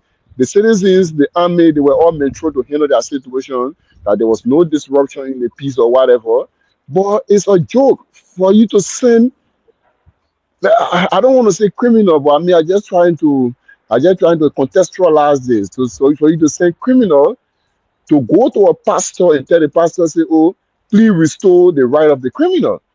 Because the same way, the guy in Guinea managed a way to enjoy third term, which is against the constitution. Uh, that's the same way. That's the same way the guy in Africa did. So if there's any issue, you should be talking about maybe Liberia president, because Liberia don't have any record of twisting the constitution, or maybe you go in Ghana, or maybe you go in other nearby Equa state. But to have sent Africa's president ahead of that, not just member of the delegation, but head of delegation, I think it drew a picture that Equa was not being serious. And that's why that issue is still lingering in how they call in Guinea today. Let's talk about the two instances CIO cited with George Weah situation. I myself, I was a bit frustrated that Nesido didn't get our money, but the way CIO placed it to look there, the government refused. The government didn't refuse. There was public statement to the public where the government acknowledged, but also cited that the country was being faced with a harsh economic reality. And we could know to go and take 19 million or even 10% of that money to start paying Madame Doe and the family. It was not just possible. Not even Boakai, who used it as a campaign tool today, can pay 10% of that money at this point in time that he's struggling, that he's not able to light up the airport, that he has to take a Ghanaian businessman to buy 50,000 generator and bring it in, that he has to be dragged to the airport to go and cut ribbon, can take 10% of that money to pay. But what did the guys do? They politicized it. Best to my knowledge, what George Weah did at the time was he met the Doe family, paid their legal expenses because they hired a lawyer. There were so many other formalities to that ruling. So he paid the medical expenses. I think it was in the tune of 50,000 plus. And there was some, what I heard was some attempts to see how well they could pay back. But we all know the government was faced with a huge economic setback. So all that, we can just say that the George Weah government didn't pay the money. But let's come to Joe Parker regime. Let's see how it said. Why is Mr. Parker doing? Because government is continuity. The same way you think government is continuity, that's why you can go to Riverside and dedicate the sacred code there, and dedicate all governmental project. It's the same way you should be able to look after government debts. Now let's come to the cabinet Janet situation. ECOWAS ruling in of course they are all recommendations. ECOWAS they don't prevail on people who say our recommendation, our opinion is binding. A Supreme Court gave opinion. Literally, it's accepted as law. It comes in as law. So the how they call the impeachment of Cabinet Janet, it was not just done disrespectful to the law. Every branch of government participated. The executive was involved through the Justice Ministry. It went to the legislature. It went to the lower house. The lower house discussed it, turned it over to the Senate. The Senate voted, and they turned it over to the very Supreme Court where Cabinet Janet came from. You could see the Chief Justice presided over the impeachment proceeding. If there was anything wrong, his colleagues who didn't have participated, they were maybe withdrawn from the process and say, this is unconstitutional, we're not going to proceed. But what did you see? You saw that the Supreme Court was involved. So for ECOWAS to come by and say, undo what your higher court already participated in, it's a flagrant disrespect to our democracy, not just our democracy, but our legal system. That our Supreme Court will rule on something, then ECOWAS come back and say, undo why your Supreme. They know within their country they will never do that, but it was the politics of the day. They come back again to this legislature thing. When ECOWAS came, they intended to meet the president. The president refused to meet ECOWAS. The president refused to meet ECOWAS. So I agree 100% with CIO. CIO say ECOWAS is a two-flat bulldog. But at some point in time, there will be little political honor too. Then I will want to come from that route as well. But let's come to the SOUP protest and what have you. I came from the student background. Matter of fact, I'm a member of SOUP. Though I didn't hold any position in SOUP, but I mean, I went through some basic, struggle with SOUP from the University of Liberia campus. In our mindset, the way we are built, the students are never wrong.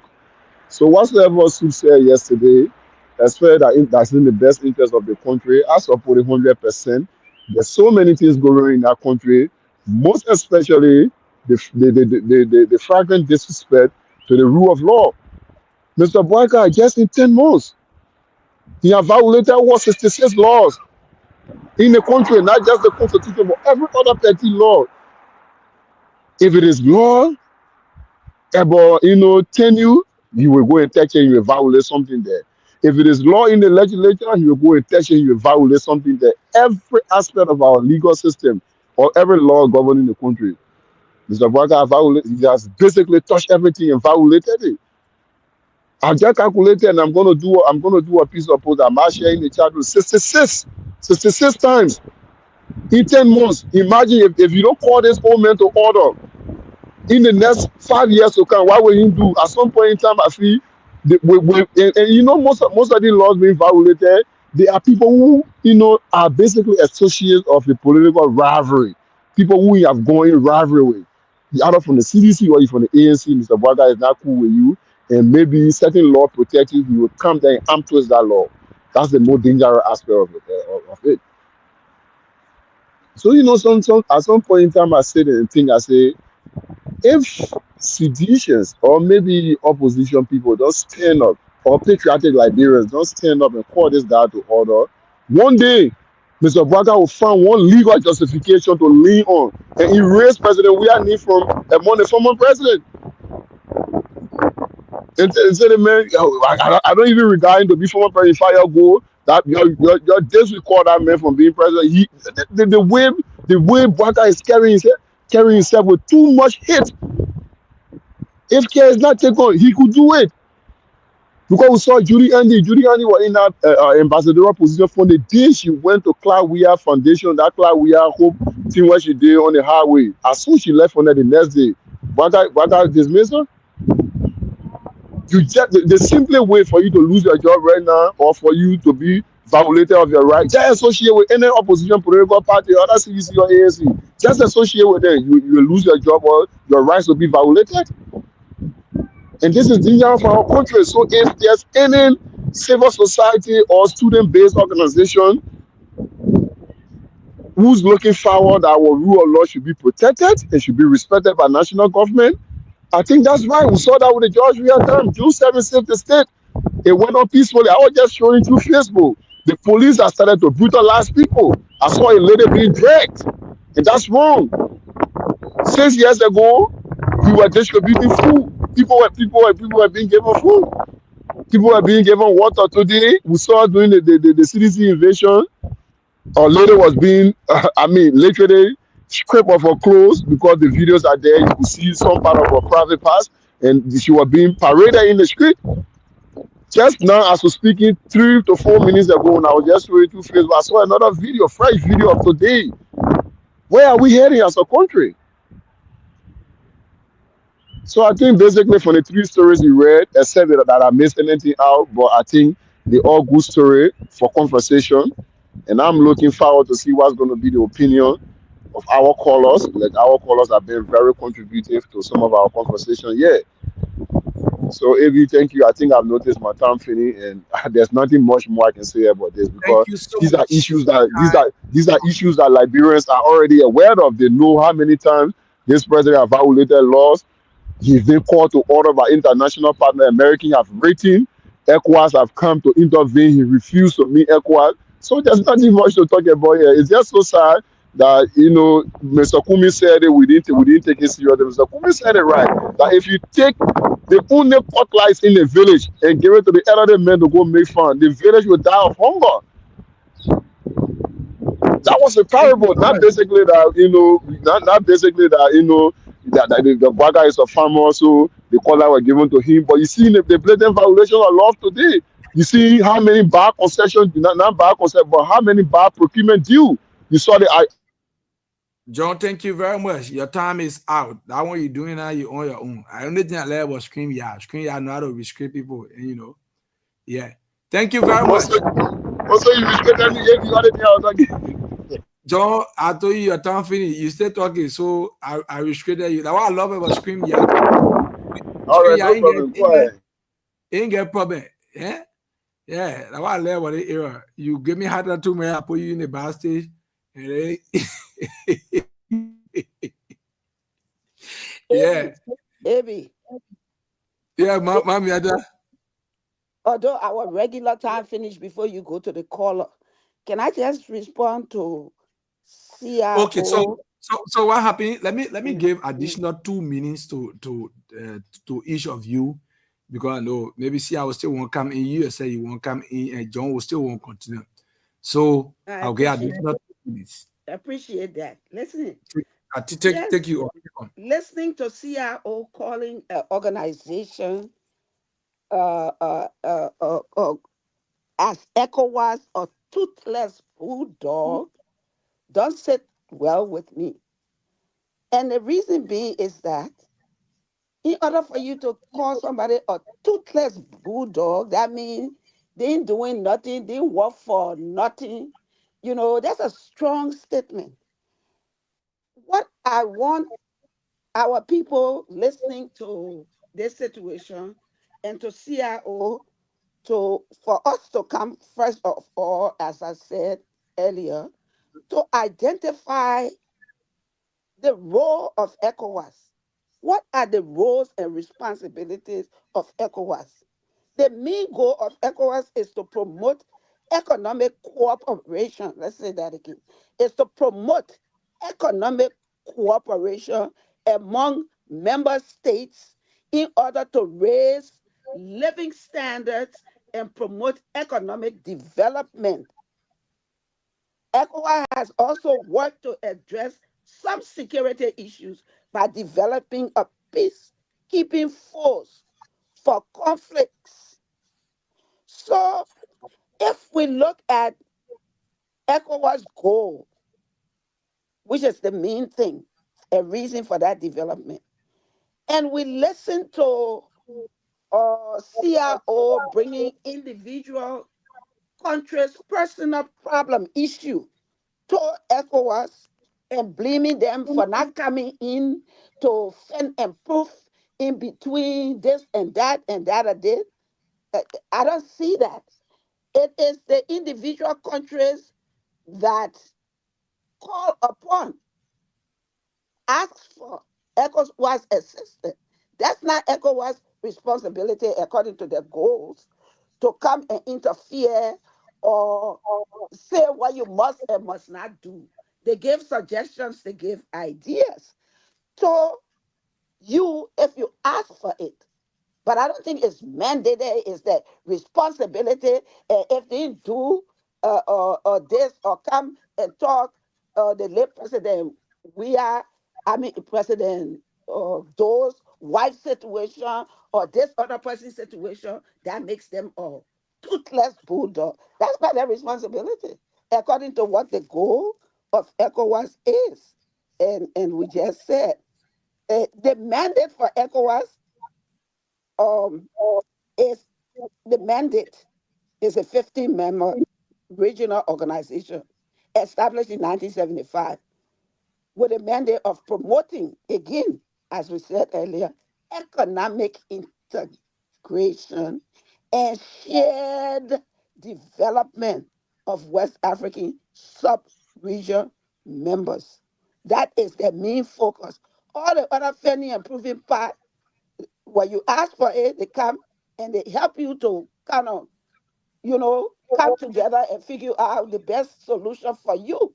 So, like President Boyka refused to go to have ECOWAS or to meet with them, that's his prerogative. It's not by force. That not ECOWAS mandate. They ain't got to talk to them.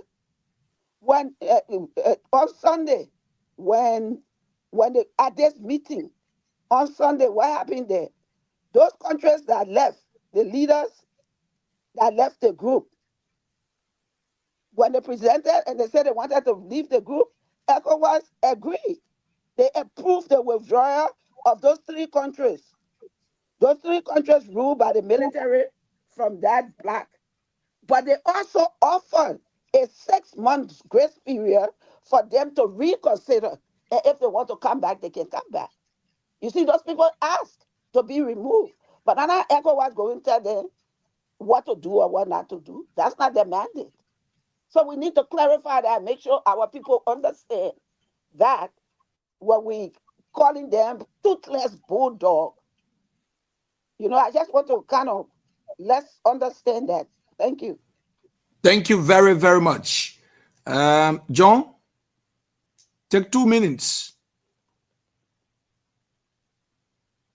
Yeah, there's nothing much more I can say than what I've already said. So, I mean, if Mamiata still have more to say, she can say that. I mean, I respect her opinion, but I think ECOWAS need to be more, you know, more like effective when it comes to prevailing on member states to ensure that the right things are done. Other than that, I think let's see how said, and I may want to agree that they literally like a people level dog. If you got German Shepherd door in the yard I can park and nobody scared that dog, then there's no need that dog being in the yard. So I mean Thank that's you, something John. very Let me simple. use your time.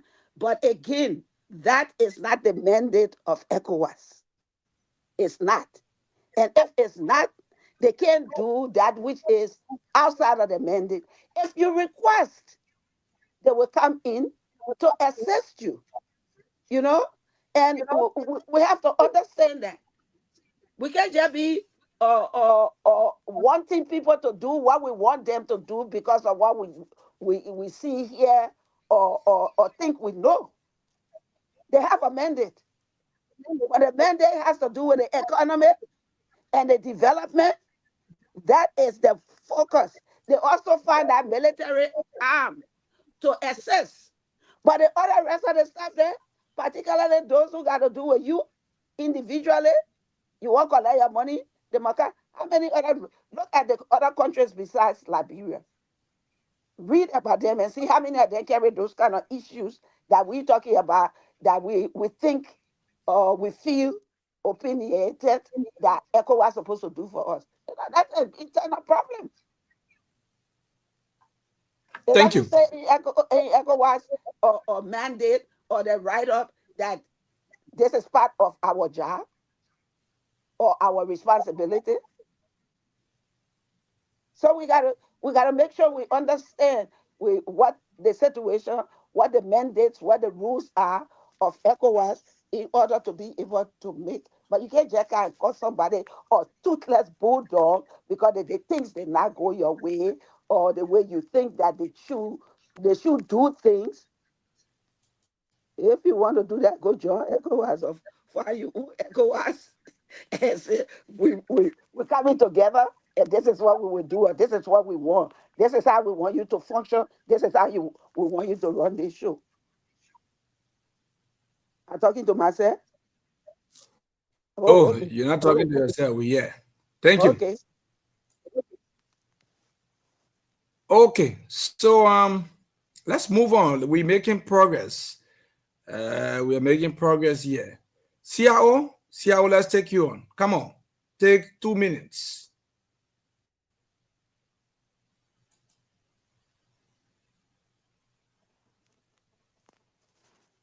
CIO, you there? All right. I know what happened to CIO. I'm trying to, you know, trying to see how best I could wedge my colleague. CIO, are you there? Take 2 minutes. It's like you are muted. No, it's not in fact. Yeah, you are muted. Come on, take 2 minutes. Don't watch him Macaulay and stop using the words, please. Watch him Macaulay. Speak properly. Thank you. Don't watch him Macaulay. He's not there. Let's move on. Okay, CIO is not there. Now, of all of the stories that I read this morning, there is one story that have come or that have drawn my attention. And I want to I want to, a part of it that actually drew my attention has to do with the story from the front page Africa newspapers, most especially from the Student Unification Party, the SUP party, the Vanguard Student Unification Party. They outlined some key issues in their statement. Major priorities to the Liberian people. There are 30 key grievances that they outlined in their address to the public in their press statement. So, our country is a country of law. We have rules and regulations. We have laws that govern this country.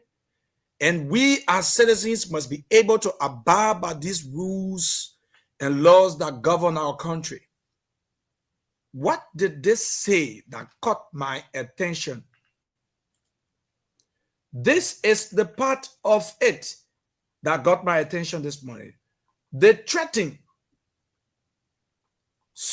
threaten that if the government of Liberia fails to address these issues that are outlined, which are paramount to the Liberian people, they will pressure the government with protest. They will keep mounting pressure on the government, demanding the government to address these issues through protest, or they raise a wave of unrest that could further destabilize the country. That's what they said. Raise a wave of unrest that could further destabilize the country. Liberia suffered 14 years civil crisis. Today, our country, Mama Liberia, is trying to get on the path of progress, trying to understand the beauty of democracy, trying to understand what can we do, what are approaches we can use to forge forward with our country. And for us to be hearing these kind of statements, I see it as a threat. I want to be one of the persons or one of those first persons to strongly condemn this part of SUP's statement, threatening a risk of or the wave of unrest to destabilize our country. While it is true that the government have some lapses, the government have some issues that are unresolved, that we as people are complaining on a daily basis, it is not welcoming to receive these kind of statements from most especially a campus-based political party, a university, or university students who ought to be making statements of interest to our country, statements of progress to our country, especially as an advocate party, to be able to address issues or key priorities, but to be making these statements. I want to condemn that. We all are on the back of the government. We all are there in showing that we advocate and that the government must be able to do the right thing. They must be able to act accordingly. But in the same vanguard, we must also watch our diction and watch the kind of threats that we use against the government. Yes. I mean, you are a prospective student of UL. The students are never wrong.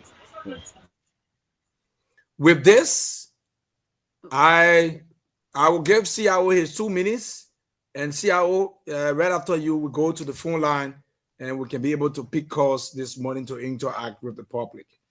Abby, can I add Thank, on to what thank you you, AB. said? Let me take in CIO first. CIO, go ahead. Yeah, go ahead. Thank you very much. You know, ECOWAS is a serious toothless dog. Please come And the in with your matter, video. I beg you. I beg you, please come in with your video. Y'all stop hiding your face in the morning. Thank you. ECOWAS is a serious toothless bulldog. As I made a statement deliberately with all of the facts available to us. You see, on the matter, you said it correctly. That ECOWAS deal with what the economy. That's true, and some development. But ECOWAS got 5 pillars. Their responsibilities, their mandate, their goal and objectives can be narrowed down to 5 areas. And I just 2 of the 5 areas in the matter correctly outlined. But you forgot about one key area, peace and security. Peace and security as a pillar on the ECOWAS, it has been divided into segment 1 to prevent crisis. To prevent crisis, including war and any other thing that threatens peace. When you're changing the constitution to give you third term, ECOWAS needs to step in to prevent crisis. Because ECOWAS did nothing serious about it. That is why today you have the Guinean government being overthrown by a junta. So the next thing on peace and security is to manage. To manage. If you can't prevent and the crisis is already there, then ECOWAS is there to manage. Right? And then the third thing on that peace and security to also be able to restore. You either prevent, you manage, or you restore. Now, managing crisis will also mean rule of law, military intervention, whatever is required to manage a crisis. Now you have late President Doe family went to court to the ECOWAS. Why establish a court? The court will rule and nobody respect the ruling. And then you say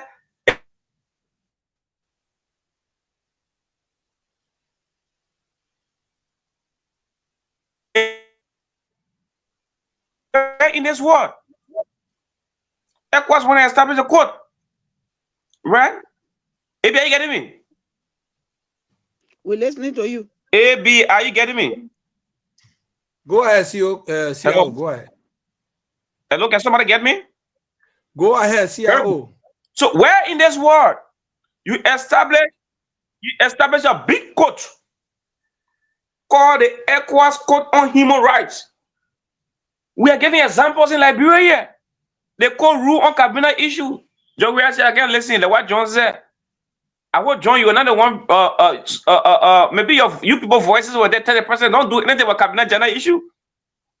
Let the cabinet general issue, which was somehow political, right? Let us come to the issue of what name? The issue of Omar Nassedo. Omar Nassedo. Right there, you see it. She went to the ECOWAS court, a widow of the late president, went to the court. The court said, pay late President Doe benefit. What happened? Nobody listened to her. They didn't pay her anything. So at the end result, the court ECOWAS did nothing about it. And you say ECOWAS can bite? Zero. They can't bite. Right? Little. The former president, we all know that he himself will run to the ECOWAS court. By the time the people, Imam Prophet Key, by the time the part near their headquarters somewhere, they ran to the ECOWAS court. And when what happened? Zero. The ECOWAS, although the ECOWAS people, President, we have reported this government officially to ECOWAS, but ECOWAS did nothing about it. Zero. So all of those issues we name here, that's concluding in maybe 5 seconds. they all confirm that ECOWAS has mandate on peace and security to prevent, manage, restore is on mind. And then she had done nothing about it. Anything that ECOWAS understand was in the 90s, military intervention. So this to say ECOWAS is no longer let's sending troops on the hot battlefront so frequently. Now ECOWAS is constrained to only protect a Cuban presidency. Minus that zero ECOWAS is doing. Thank you. Thank you very much. Mamiata, you want to comment Yeah. quickly? Take 30 seconds and let me continue from here. Okay, my dear. So there's some uh uh situation that is not understandable to us, even when it's in front of us. But I wanted to add on to what you said about the university student quickly. You know, I always say it's not what you do, but how you do it. When you allow children, students who just coming out of high school, they're coming into their own. They're supposed to be learning, and you give them the opportunity to take over and control situation that ought to be beyond their control. Then this is what you get.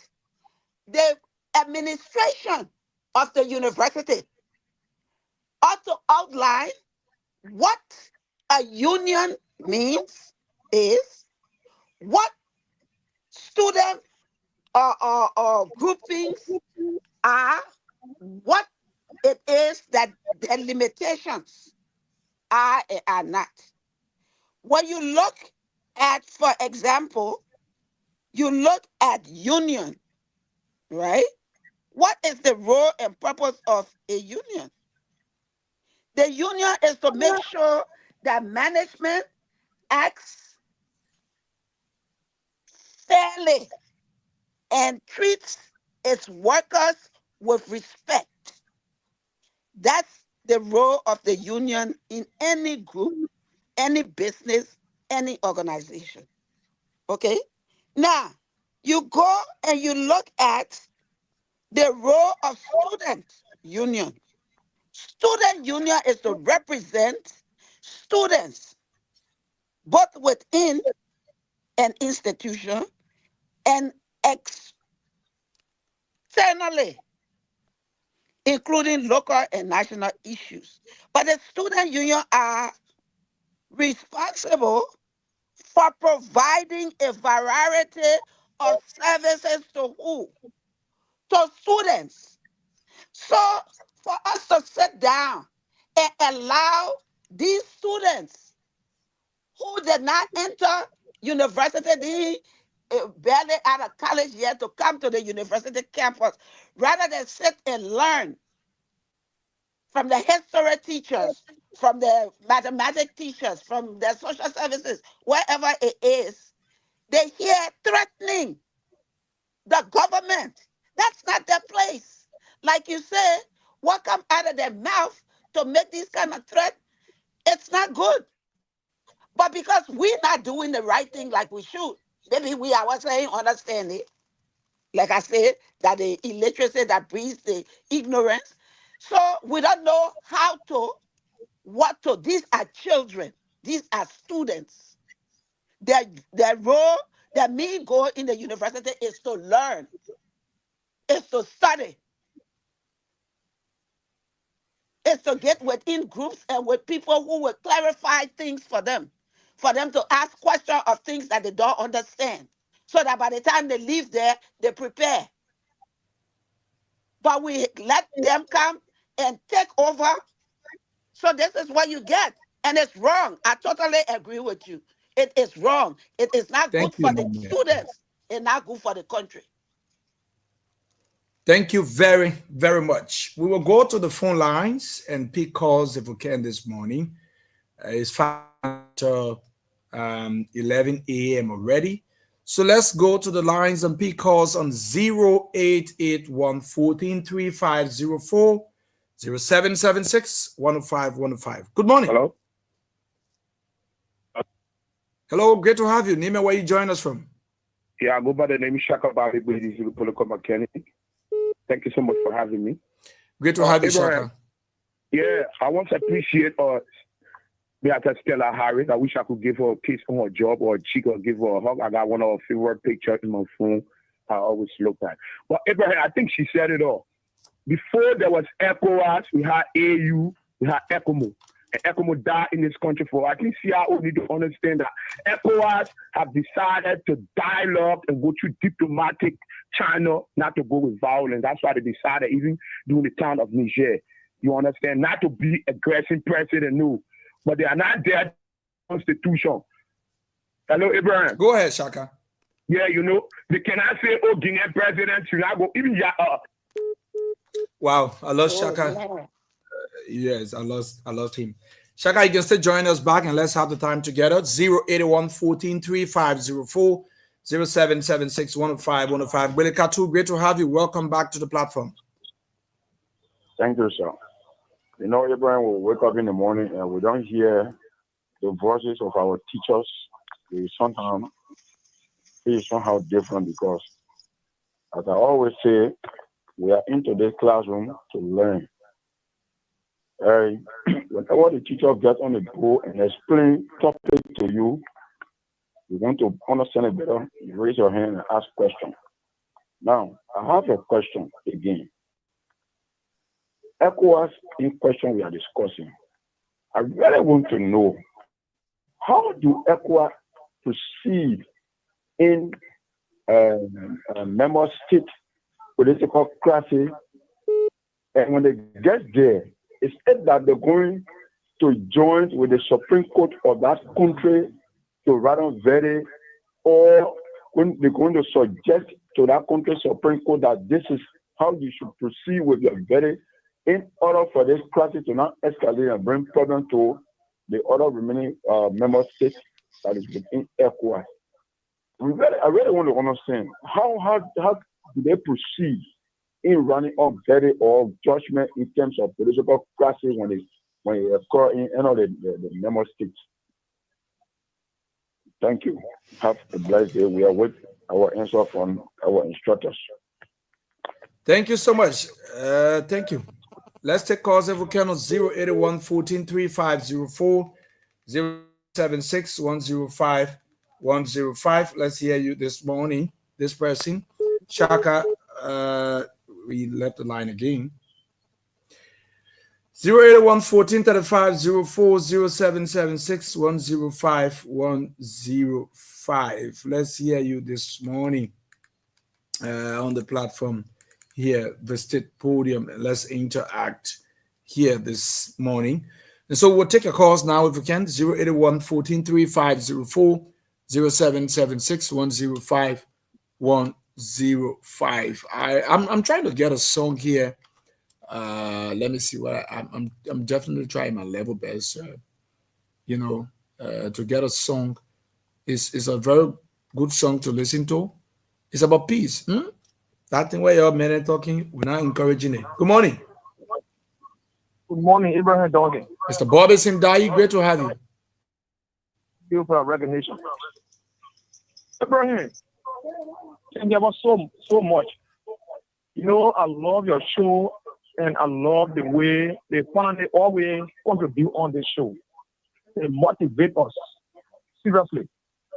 You see, the ECOWAS, to my belief, those people are only find a way how to generate reform. You cannot implement a law in West Africa, the law that is governing the entire Africa, and then you don't bow by the rules or you don't enforce the law. You understand? Still to be corrected, he is now going back again. Few times from now on, understand, you'll be contesting. What those guys are doing about it? So they only put down this law, and when we not bow by the law, a confusion will come and then we will make money on us. That's the way to ECOWAS. See the Burkina Faso, the president that just got there, make that rule. He said he has no more part and parcel of ECOWAS. What is talking about that? See what he just said. Our mother, a former first lady, that went to Equa Court and sued the president. I did the benefit of the president, though. And before, let's say we have refused to pay that money. What is it about it? So Equa, if they don't rally to bow by the law, to fight the law, whenever you go against the law, you'll be penalized. And then forget about it. Everybody should be on their own. Thank you ever so much. Thank you very much. Your points well taken. This 081 1435 040776 105 105. Let's pick your calls this morning on the platform if you can. 081 1435 040776 105 105. Let's hear you this wonderful morning out here on the State Podium. So we'll pick your calls if we can, and then we can definitely have some wonderful time here on this platform. We know the nation's capital right now, protest is ongoing, and so yeah, it's not an easy one. Absolutely not easy, but definitely we got to move on. 081 1435 040776 105 105. Hello. Hello, Duncan. This is Shaka Bobby. Thank you so much.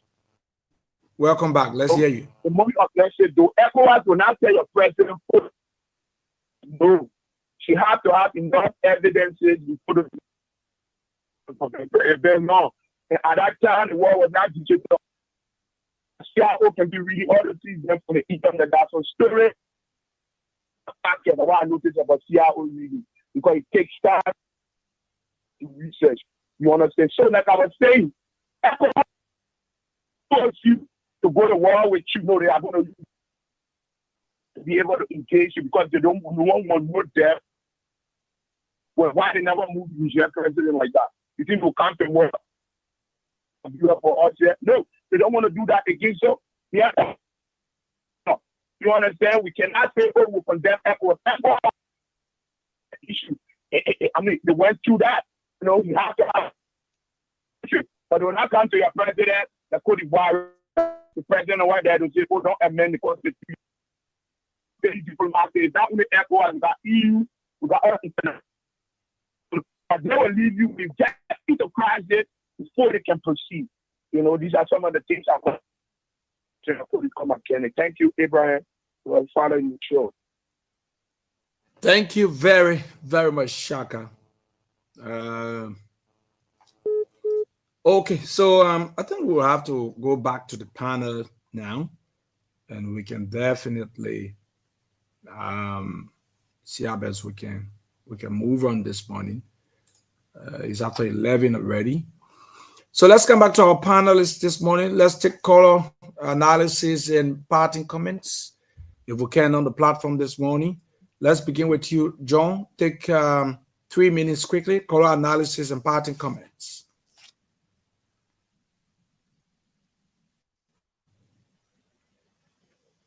John, are you there? If you're speaking, that means you are muted. Yeah, AB. So I'm here. I mean, I respect the cross opinion from our callers. Not every caller spoke in same tone and in same line. Some came in defense of ECOWAS, given different scenarios of experiences. Some alluded to the fact that ECOWAS have not exerted much more effort in terms of making themselves more vibrant. So I'm of that opinion still that ECOWAS have not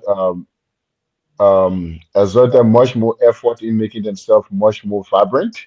So I may agree if someone says ECOWAS is a two-flair bulldog, I will agree with that 100 times until ECOWAS can, present themselves more like you see what's shifting, the changing our democracy and governance system in Liberia nowadays. Everybody afraid of sanction. When they say, "Oh, America will sanction you," then people feel jittered. They want to do the right thing because they fear sanctions. So there are certain measures you can put in place. You don't necessarily need to invade countries and say, "Oh, I come in today since ECOWAS rule," and say, "Oh, give Kabila Jana a position and you don't want to give it." We'll come today to ensure that. But you could do some measures. For instance, there are several leverages on ECOWAS state. For instance, if you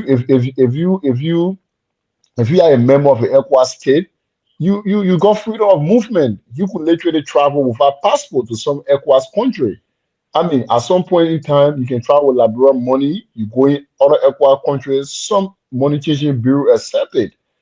I mean, you got one ECOWAS passport.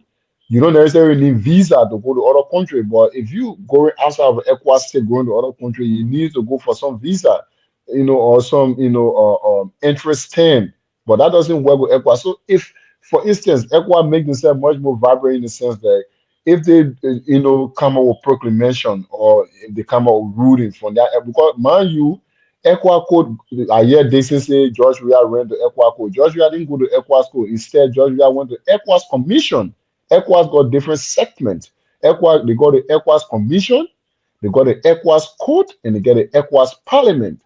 So there's two different functionalities of all those, various sections of, ECWA's body. So George Weah went to ECWA's commission instead of ECWA code. So for instance, if ECWA's commission, come like the way they came to Liberia, they sat with the two forces from the lower house, and say this is the bullet point of what we agree on, and we hope that as we leave Liberia, you guys can conduct yourself. For instance, if they don't adhere to that, and then you see the Liberian Senate coming to endorse, a specific body from the two, opposing forces, there could be maybe some stringent measures to say, if you can settle your issue going forward, all ECOWAS parliament sitting will suspend Liberian membership from ECOWAS parliament until you guys can do the right thing and conduct yourself based on our recommendations, or based on agreement that we have when we're in Liberia. Then the way the necessary those situation went, like I said, George Weah and his regime, they refused.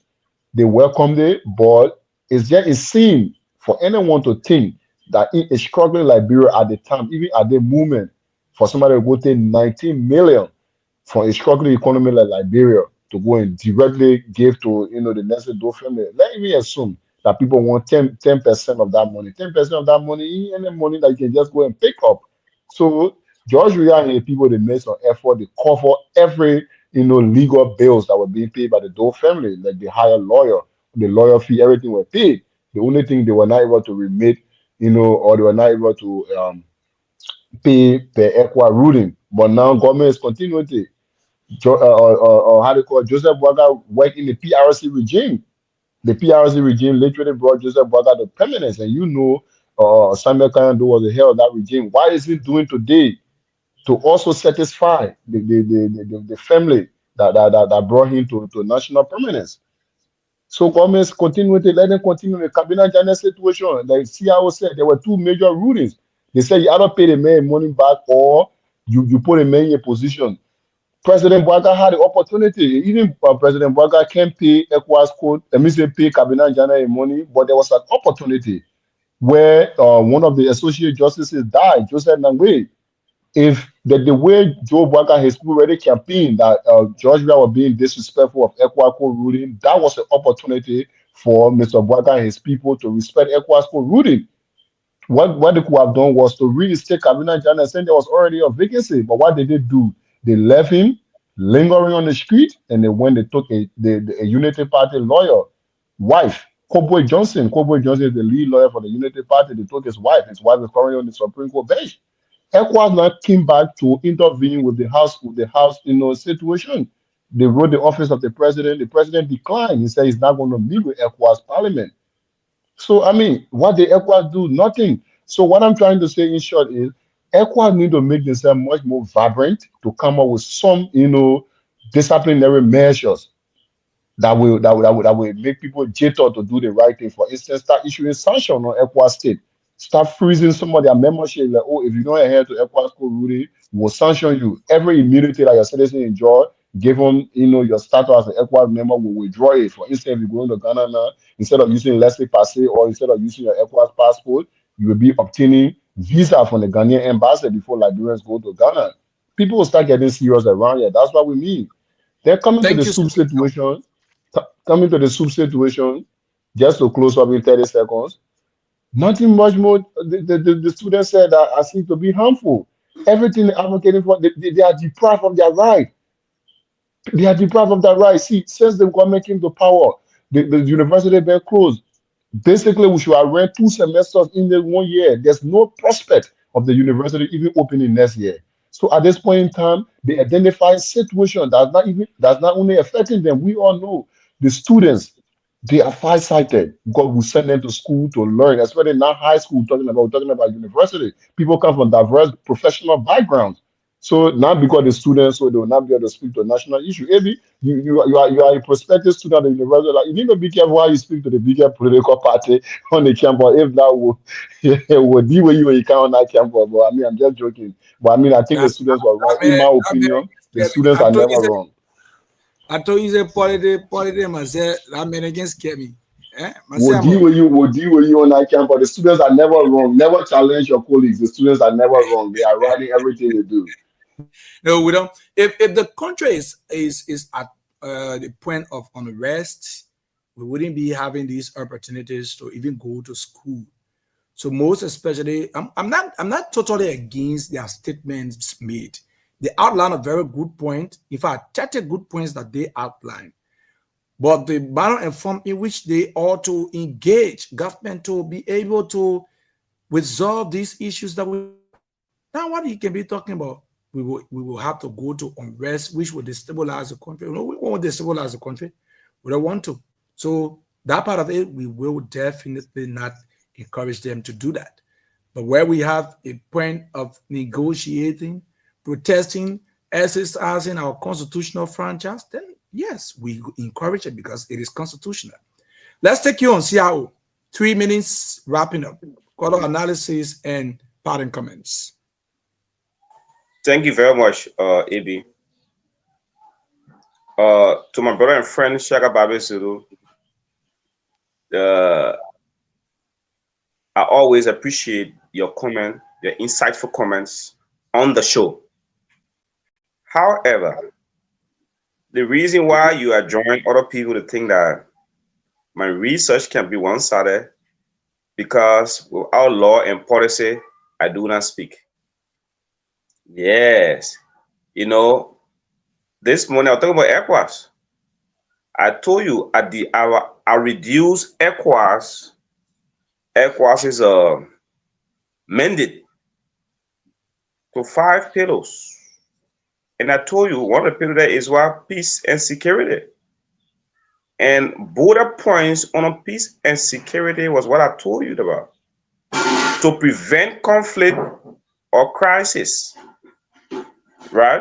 So if an individual in a country like Cote d'Ivoire, like Guinea, are served 2 terms each, and they are changing the constitution, and the opposition is crying on ECOWAS and the international community to help them stop that. And ECOWAS did nothing absolutely about it. But like John said, ECOWAS said another president who have also manipulated his constitution to be able to negotiate. That is an affront. On the other hand, the reason why people feel that my research can be one-sided, I can, like John used to say, I like father favor me. When those of you who belong to churches or mosques, when the imam presented a sermon in a mosque, or when a pastor, whosoever, deacon in your church is presenting a sermon, does he or she go ahead to read the Bible from Genesis to Exodus to make a point? No. That pastor or imam will go directly to the scripture, whether it is John 10:30 or John 3:16, that certainly speak to a particular point he or she want to make, is what you select and read. You don't read the whole thing. That is how conversation. Take for example, if give me 3 minutes here. Can I use that 3 minutes to read everything about ECOWAS, all of the 5 pillows, 6 pillows, 10 pillows, to read everything? No. I will go and just choose what is related to the point I want to make. And what is related to it is peace and security. ECOWAS have done nothing to prevent. Managing, I have said I don't need to repeat it. Yeah, I don't need to repeat it. But John, I disagree with you when you say person where they didn't refuse. ECOWAS said pay those benefit. How much they can pay? You agree that he didn't pay a dime. That is practical refusal. He didn't pay 1 cent. Right? He did not pay it at all. And in fact, I have a video here on OKFM, the appearance of Omar Nasser Doe, former first lady of this republic. You know what? The old man went on radio and cried that he's surprised as President Weah haven't been able to pay the money. She even went and said that this person that's in jail, Taylor. She said even President Taylor was good to me, let's say doing my family, then we are. We can bring the video, you can play it on OKFM. Not me. So what am I saying here? Now, you don't need to pay, President Weah never needed to pay what? 19 million as one. No. You can pay gradual benefits. They got benefits there in the budget. They got domestic and external debt payment in the budget. The last time I checked, I think domestic debt around I think 75 million. They got maybe paying small. Take for example, 500,000 in the budget this year. Next year you put 1 million. The following year you put 800,000. The following year you put what? 200,000. But you know what? He refused for the last 4 years to pay 1 cent to that. Now, government aid continue to agree with you, John. It is about time that the Doe family put pressure on Ambassador Joseph Yuma Boakai to say, pay our benefit. Although President we have refused to pay it, but government is continuing to pay it. And we expect Mr. Boakai to listen. To at least be putting 500,000 or 1 million or 800,000 per year in the budget to pay those benefit. You don't treat people like that. So when you pass it around, former President Doe Jose, they do for no one take it out of the house. Why? Where they getting money from? They have where they getting money from? The money they're supposed to use to improve Vamuma, to improve the Doe policy, to improve the other house in other areas.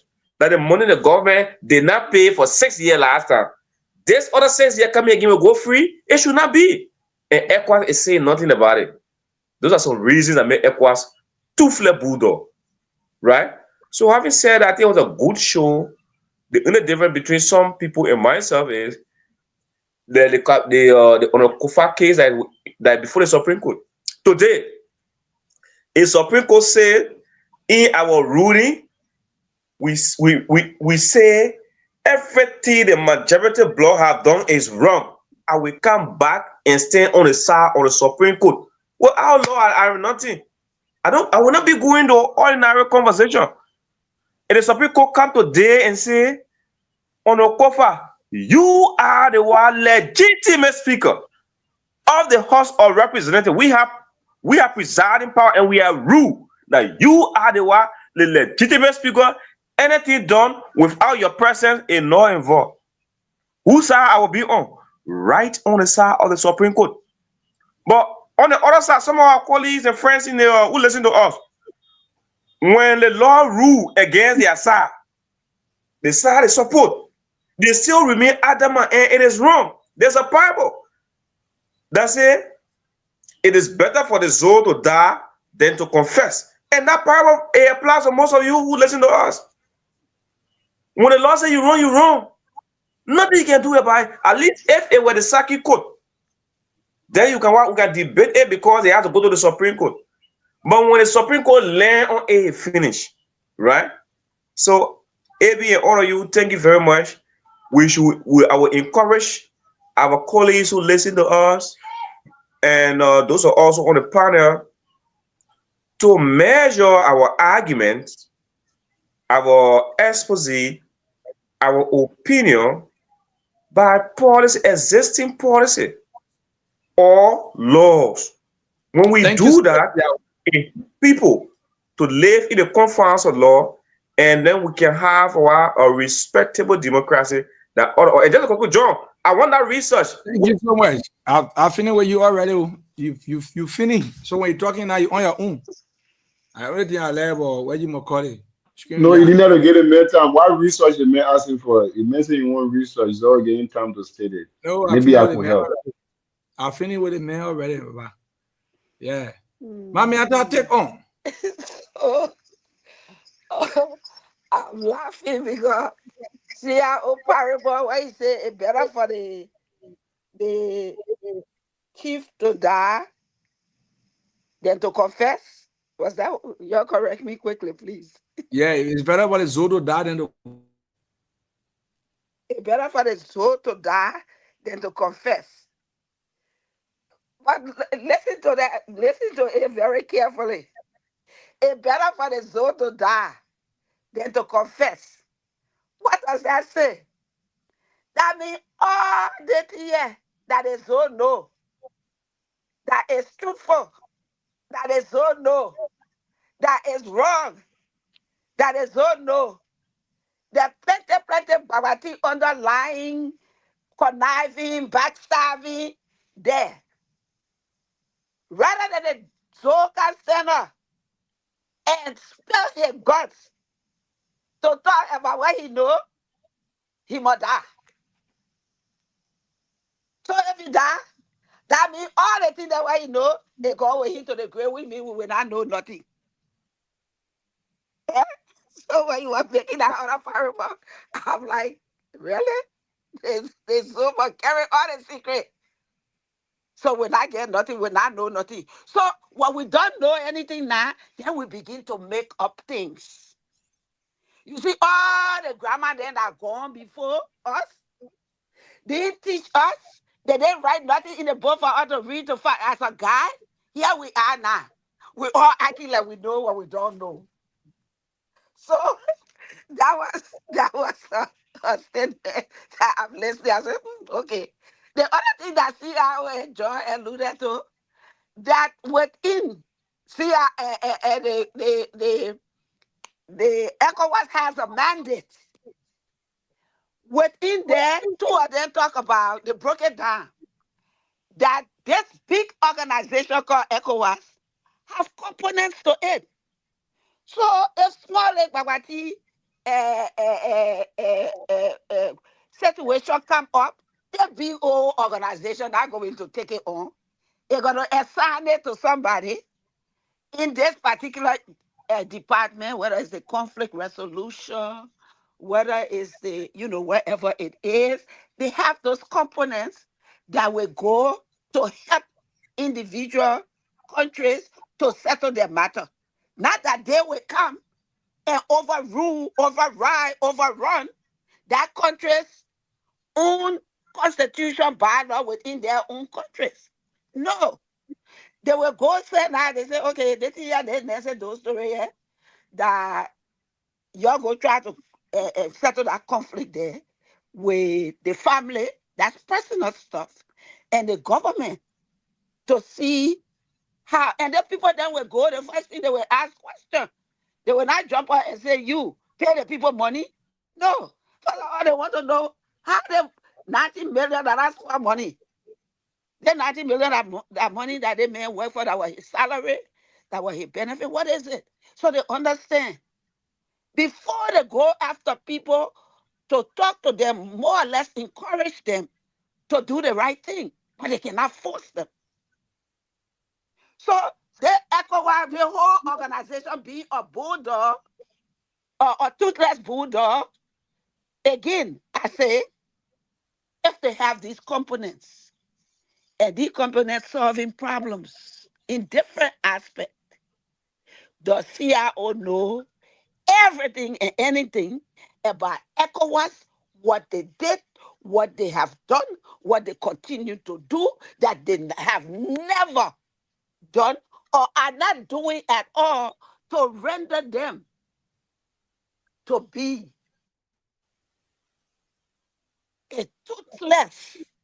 Toothless mean, look, you see that gap there, the teeth come out, nothing there. That empty space. To be a toothless bulldog, CIO and John, break it down. ECOWAS, Liberia is a country. What you doing in Grangie there? It's in Grangie. What I do in Bassa, in Bassa. So what I do, you will say Liberia people see, well, I go see somebody chicken behind there, eat it. We got to make sure that our people understand. And when you introduce a topic and make a statement, let our clarify it in simple English so that they can understand. And then when they look in the mirror and put on their thinking cap and they go, I didn't know that before. I didn't think about it that way. Then they will be able to decide for them. People know what ECOWAS said. Jack drop and say ECOWAS a bulldog. How many people, if we interview our people or they ask them what ECOWAS they know? So it's good for us to be clear. And it's good for us to make sure all the things that need to be in the cut is in the cut. Because if not, the horse will be behind the cat. We just said that in that movie. Same Thank thing you with the very, very much, Mami Ada. So until tomorrow, we live to learn in order to learn to live better. Yeah. Thank you so much, my people. And of course, these were all great points from everyone. Yeah, I see my Oma face shining in the morning. Yeah, Oma just got out. I bring my face so you can see my shining face because tomorrow you might not see no face. So wake up 4 o'clock. Look, if the show starts at 4, right? Which means you got to get up at 3 to wash your face and put on your face to come show your face. Yeah, that is a job. So I'm telling you right now. Yeah. Understand this. Yeah, but we'll manage it responsible. Yeah, and the smart also say, "Oh, Anumera, although John didn't show your face, yeah, he show a picture." And you see, I was talking to CIO, got big trouble. Every year you see, we talking. You see, I CIO want to come people make flower here. Thank you, John. Hey, thank you, John. Thank you, John. Case closed. Case closed. Yeah.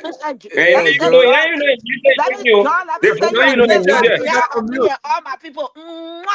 Oh, sorry, I didn't know that one. We endorse protests that will follow it, so we have to off the video to see how well the protest going. Oh God. My man said the protest is not protesting. They say all the leaders, the organizer, they know what to be fun. They chile. No, not so. You get like there using quality. Like TV. No, they're trying to discourage the protest, man. Well, maybe they want to regroup. They want to regroup, man. No, play more. I did 2 people without getting to let me bring you this song. Let me bring you this song. Let me bring you this song. Yeah, let me bring you this song. Yeah, it's long.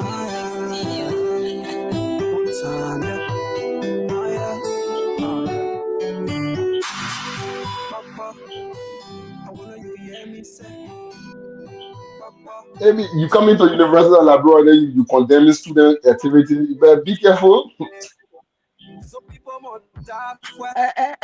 look at my own beating. John, you need to stop it. You need to stop it. You threatening the man. Stop threatening the man. And the city will tell you right there. Mama, I know. I just want in the man. I beg you. Never music play. More pressure than holding at distance. So that the reason for the student or party and council on the campus.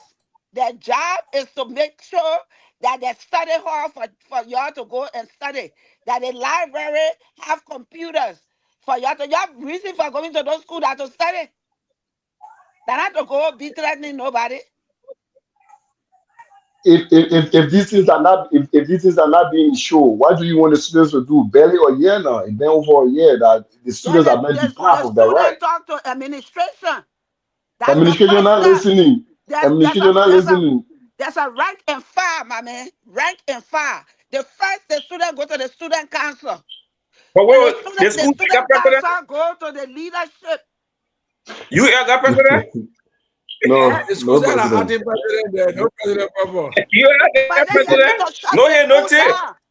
The acting president have been appointed as ambassador to America. The man gone. The other thing that I wanted to talk about that I didn't get a I'll get my chance to people talk feet about, before I'm out. I'm out. John, go. John, is Out. that Yeah, go ahead. y'all talk about the government, the student supposed to be lobbying for money in our universities. What this is the time in December at the end of the year where people giving gifts that the university will send out letters to the alumni to generate funds to help to carry on the activity of the school. Rather than going to go threatening and going to protest, the university students ought to be coming together in group and forming new ideas and presenting modalities, formulating things and reason creative ways to do other things than to come and threaten. If you know that the government got money, there's not enough money, then go bake some shortbread. Go write the alumni association that for this university, there's a lot of them out there who got their money. Appeal to them to do these things. Your reason for being in the school is to learn, is to get a better education. The reason for organizations such as the student council, the different groups or economic association, art student, is to make sure that you bring things to help yourself, encourage new incoming students, welcome them to the school, show them where they can go or where they can go, whether it's on campus or in Morovia. Those are the kind of things we need to hear. And we need to see that students are engaged and involved with, and they're helping themselves. But you can't go threaten, you can't force me to give you what I don't have. Like I said the last time on the show, anybody who tell me, say, what my Christmas? Why you asking me for your Christmas? You got my Christmas? Life is a reciprocal. You scratch my back, I scratch your back. But I'm scratching your back all the time by you coming to tell me my Christmas on you. But you ain't never scratching my back. How does that work? It's a give and take. If I see you making an effort, then I say, I will give you an example right here. The last time on SKTV, when Mayborn was dancing, it was one Saturday. He was just in the groove. He was playing the music. He was talking about music. That same Saturday evening, my son and his musical group, they were having a concert at the ministerial concert. Because Mayborn encouraged me with the music, I was enjoying it. I thought about it. I said, you know what? I will do something for Mayborn and his wife this evening. I will, provide ticket fare for he to take his wife on a date to the concert so he can enjoy. They can enjoy. At least they've been taking care of the baby, Maylee, my grandbaby. So I will encourage them. So I called Mayborn and I told him, right? And I sent something for the ticket so that they will go. You see, he inspired me. He motivated me. He encouraged me with that dance. He was doing dance and he was moving and he was calling all the audience. They were laughing. People were just having a good time enjoying the show. So it inspired me to inspire him. Do something for he and his wife. That's the kind of thing we're talking about. But you said that whole day you pointing your finger Absolutely, at me. you're right. You pointing your finger at me. You threatening me. If you do this for me, you will know. And you will come tomorrow. You will see what we do. Really? I will not do a freaking thing for you. Nothing. That means you on your own. The president on You their on your own. own. You on your own. Yeah. Thank you very much, Mamiada. Thank you. Yeah, Abby. You scratch my back, I scratch your back. When I come to Grand Jide, I will be looking for my small dry fish and small thing to pack it and bring it back to America back. Hey, you ain't got nothing for me, your grass. You better believe it. Don't worry, we're waiting for you to come. Don't worry. You better believe that. After I done paid $2,000 for ticket and then find car to drive from Morora to Grand Gide, they are kind there and somebody looking for me to do what he. Y'all will be on your own. Oh wow. Have a good day. I'll see you. Bye. Thank you very, very much. Folks, that's all the time I have to be here on the platform. And of course, it was a wonderful one with our panelists on the program this wonderful morning hour. I talk to you when you hear me, and you watch me when you see me on the Facebook and the YouTube channel. Thanks to everyone for following us on the Facebook. Emmanuel Doe says, wow, Ma Mianta, you look younger and beautiful. Thanks for the care being watching you live from Brown Compound. Thank you, Emmanuel Doe. Oh, thank you And so much. this person say, untouch Abel Sokan.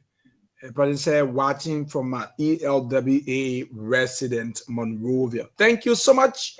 And we hope to be here on tomorrow for another brand and fascinating edition. Until then, do have yourself a nice and wonderful day. Bye-bye. Confusion can butter if I go tell myself.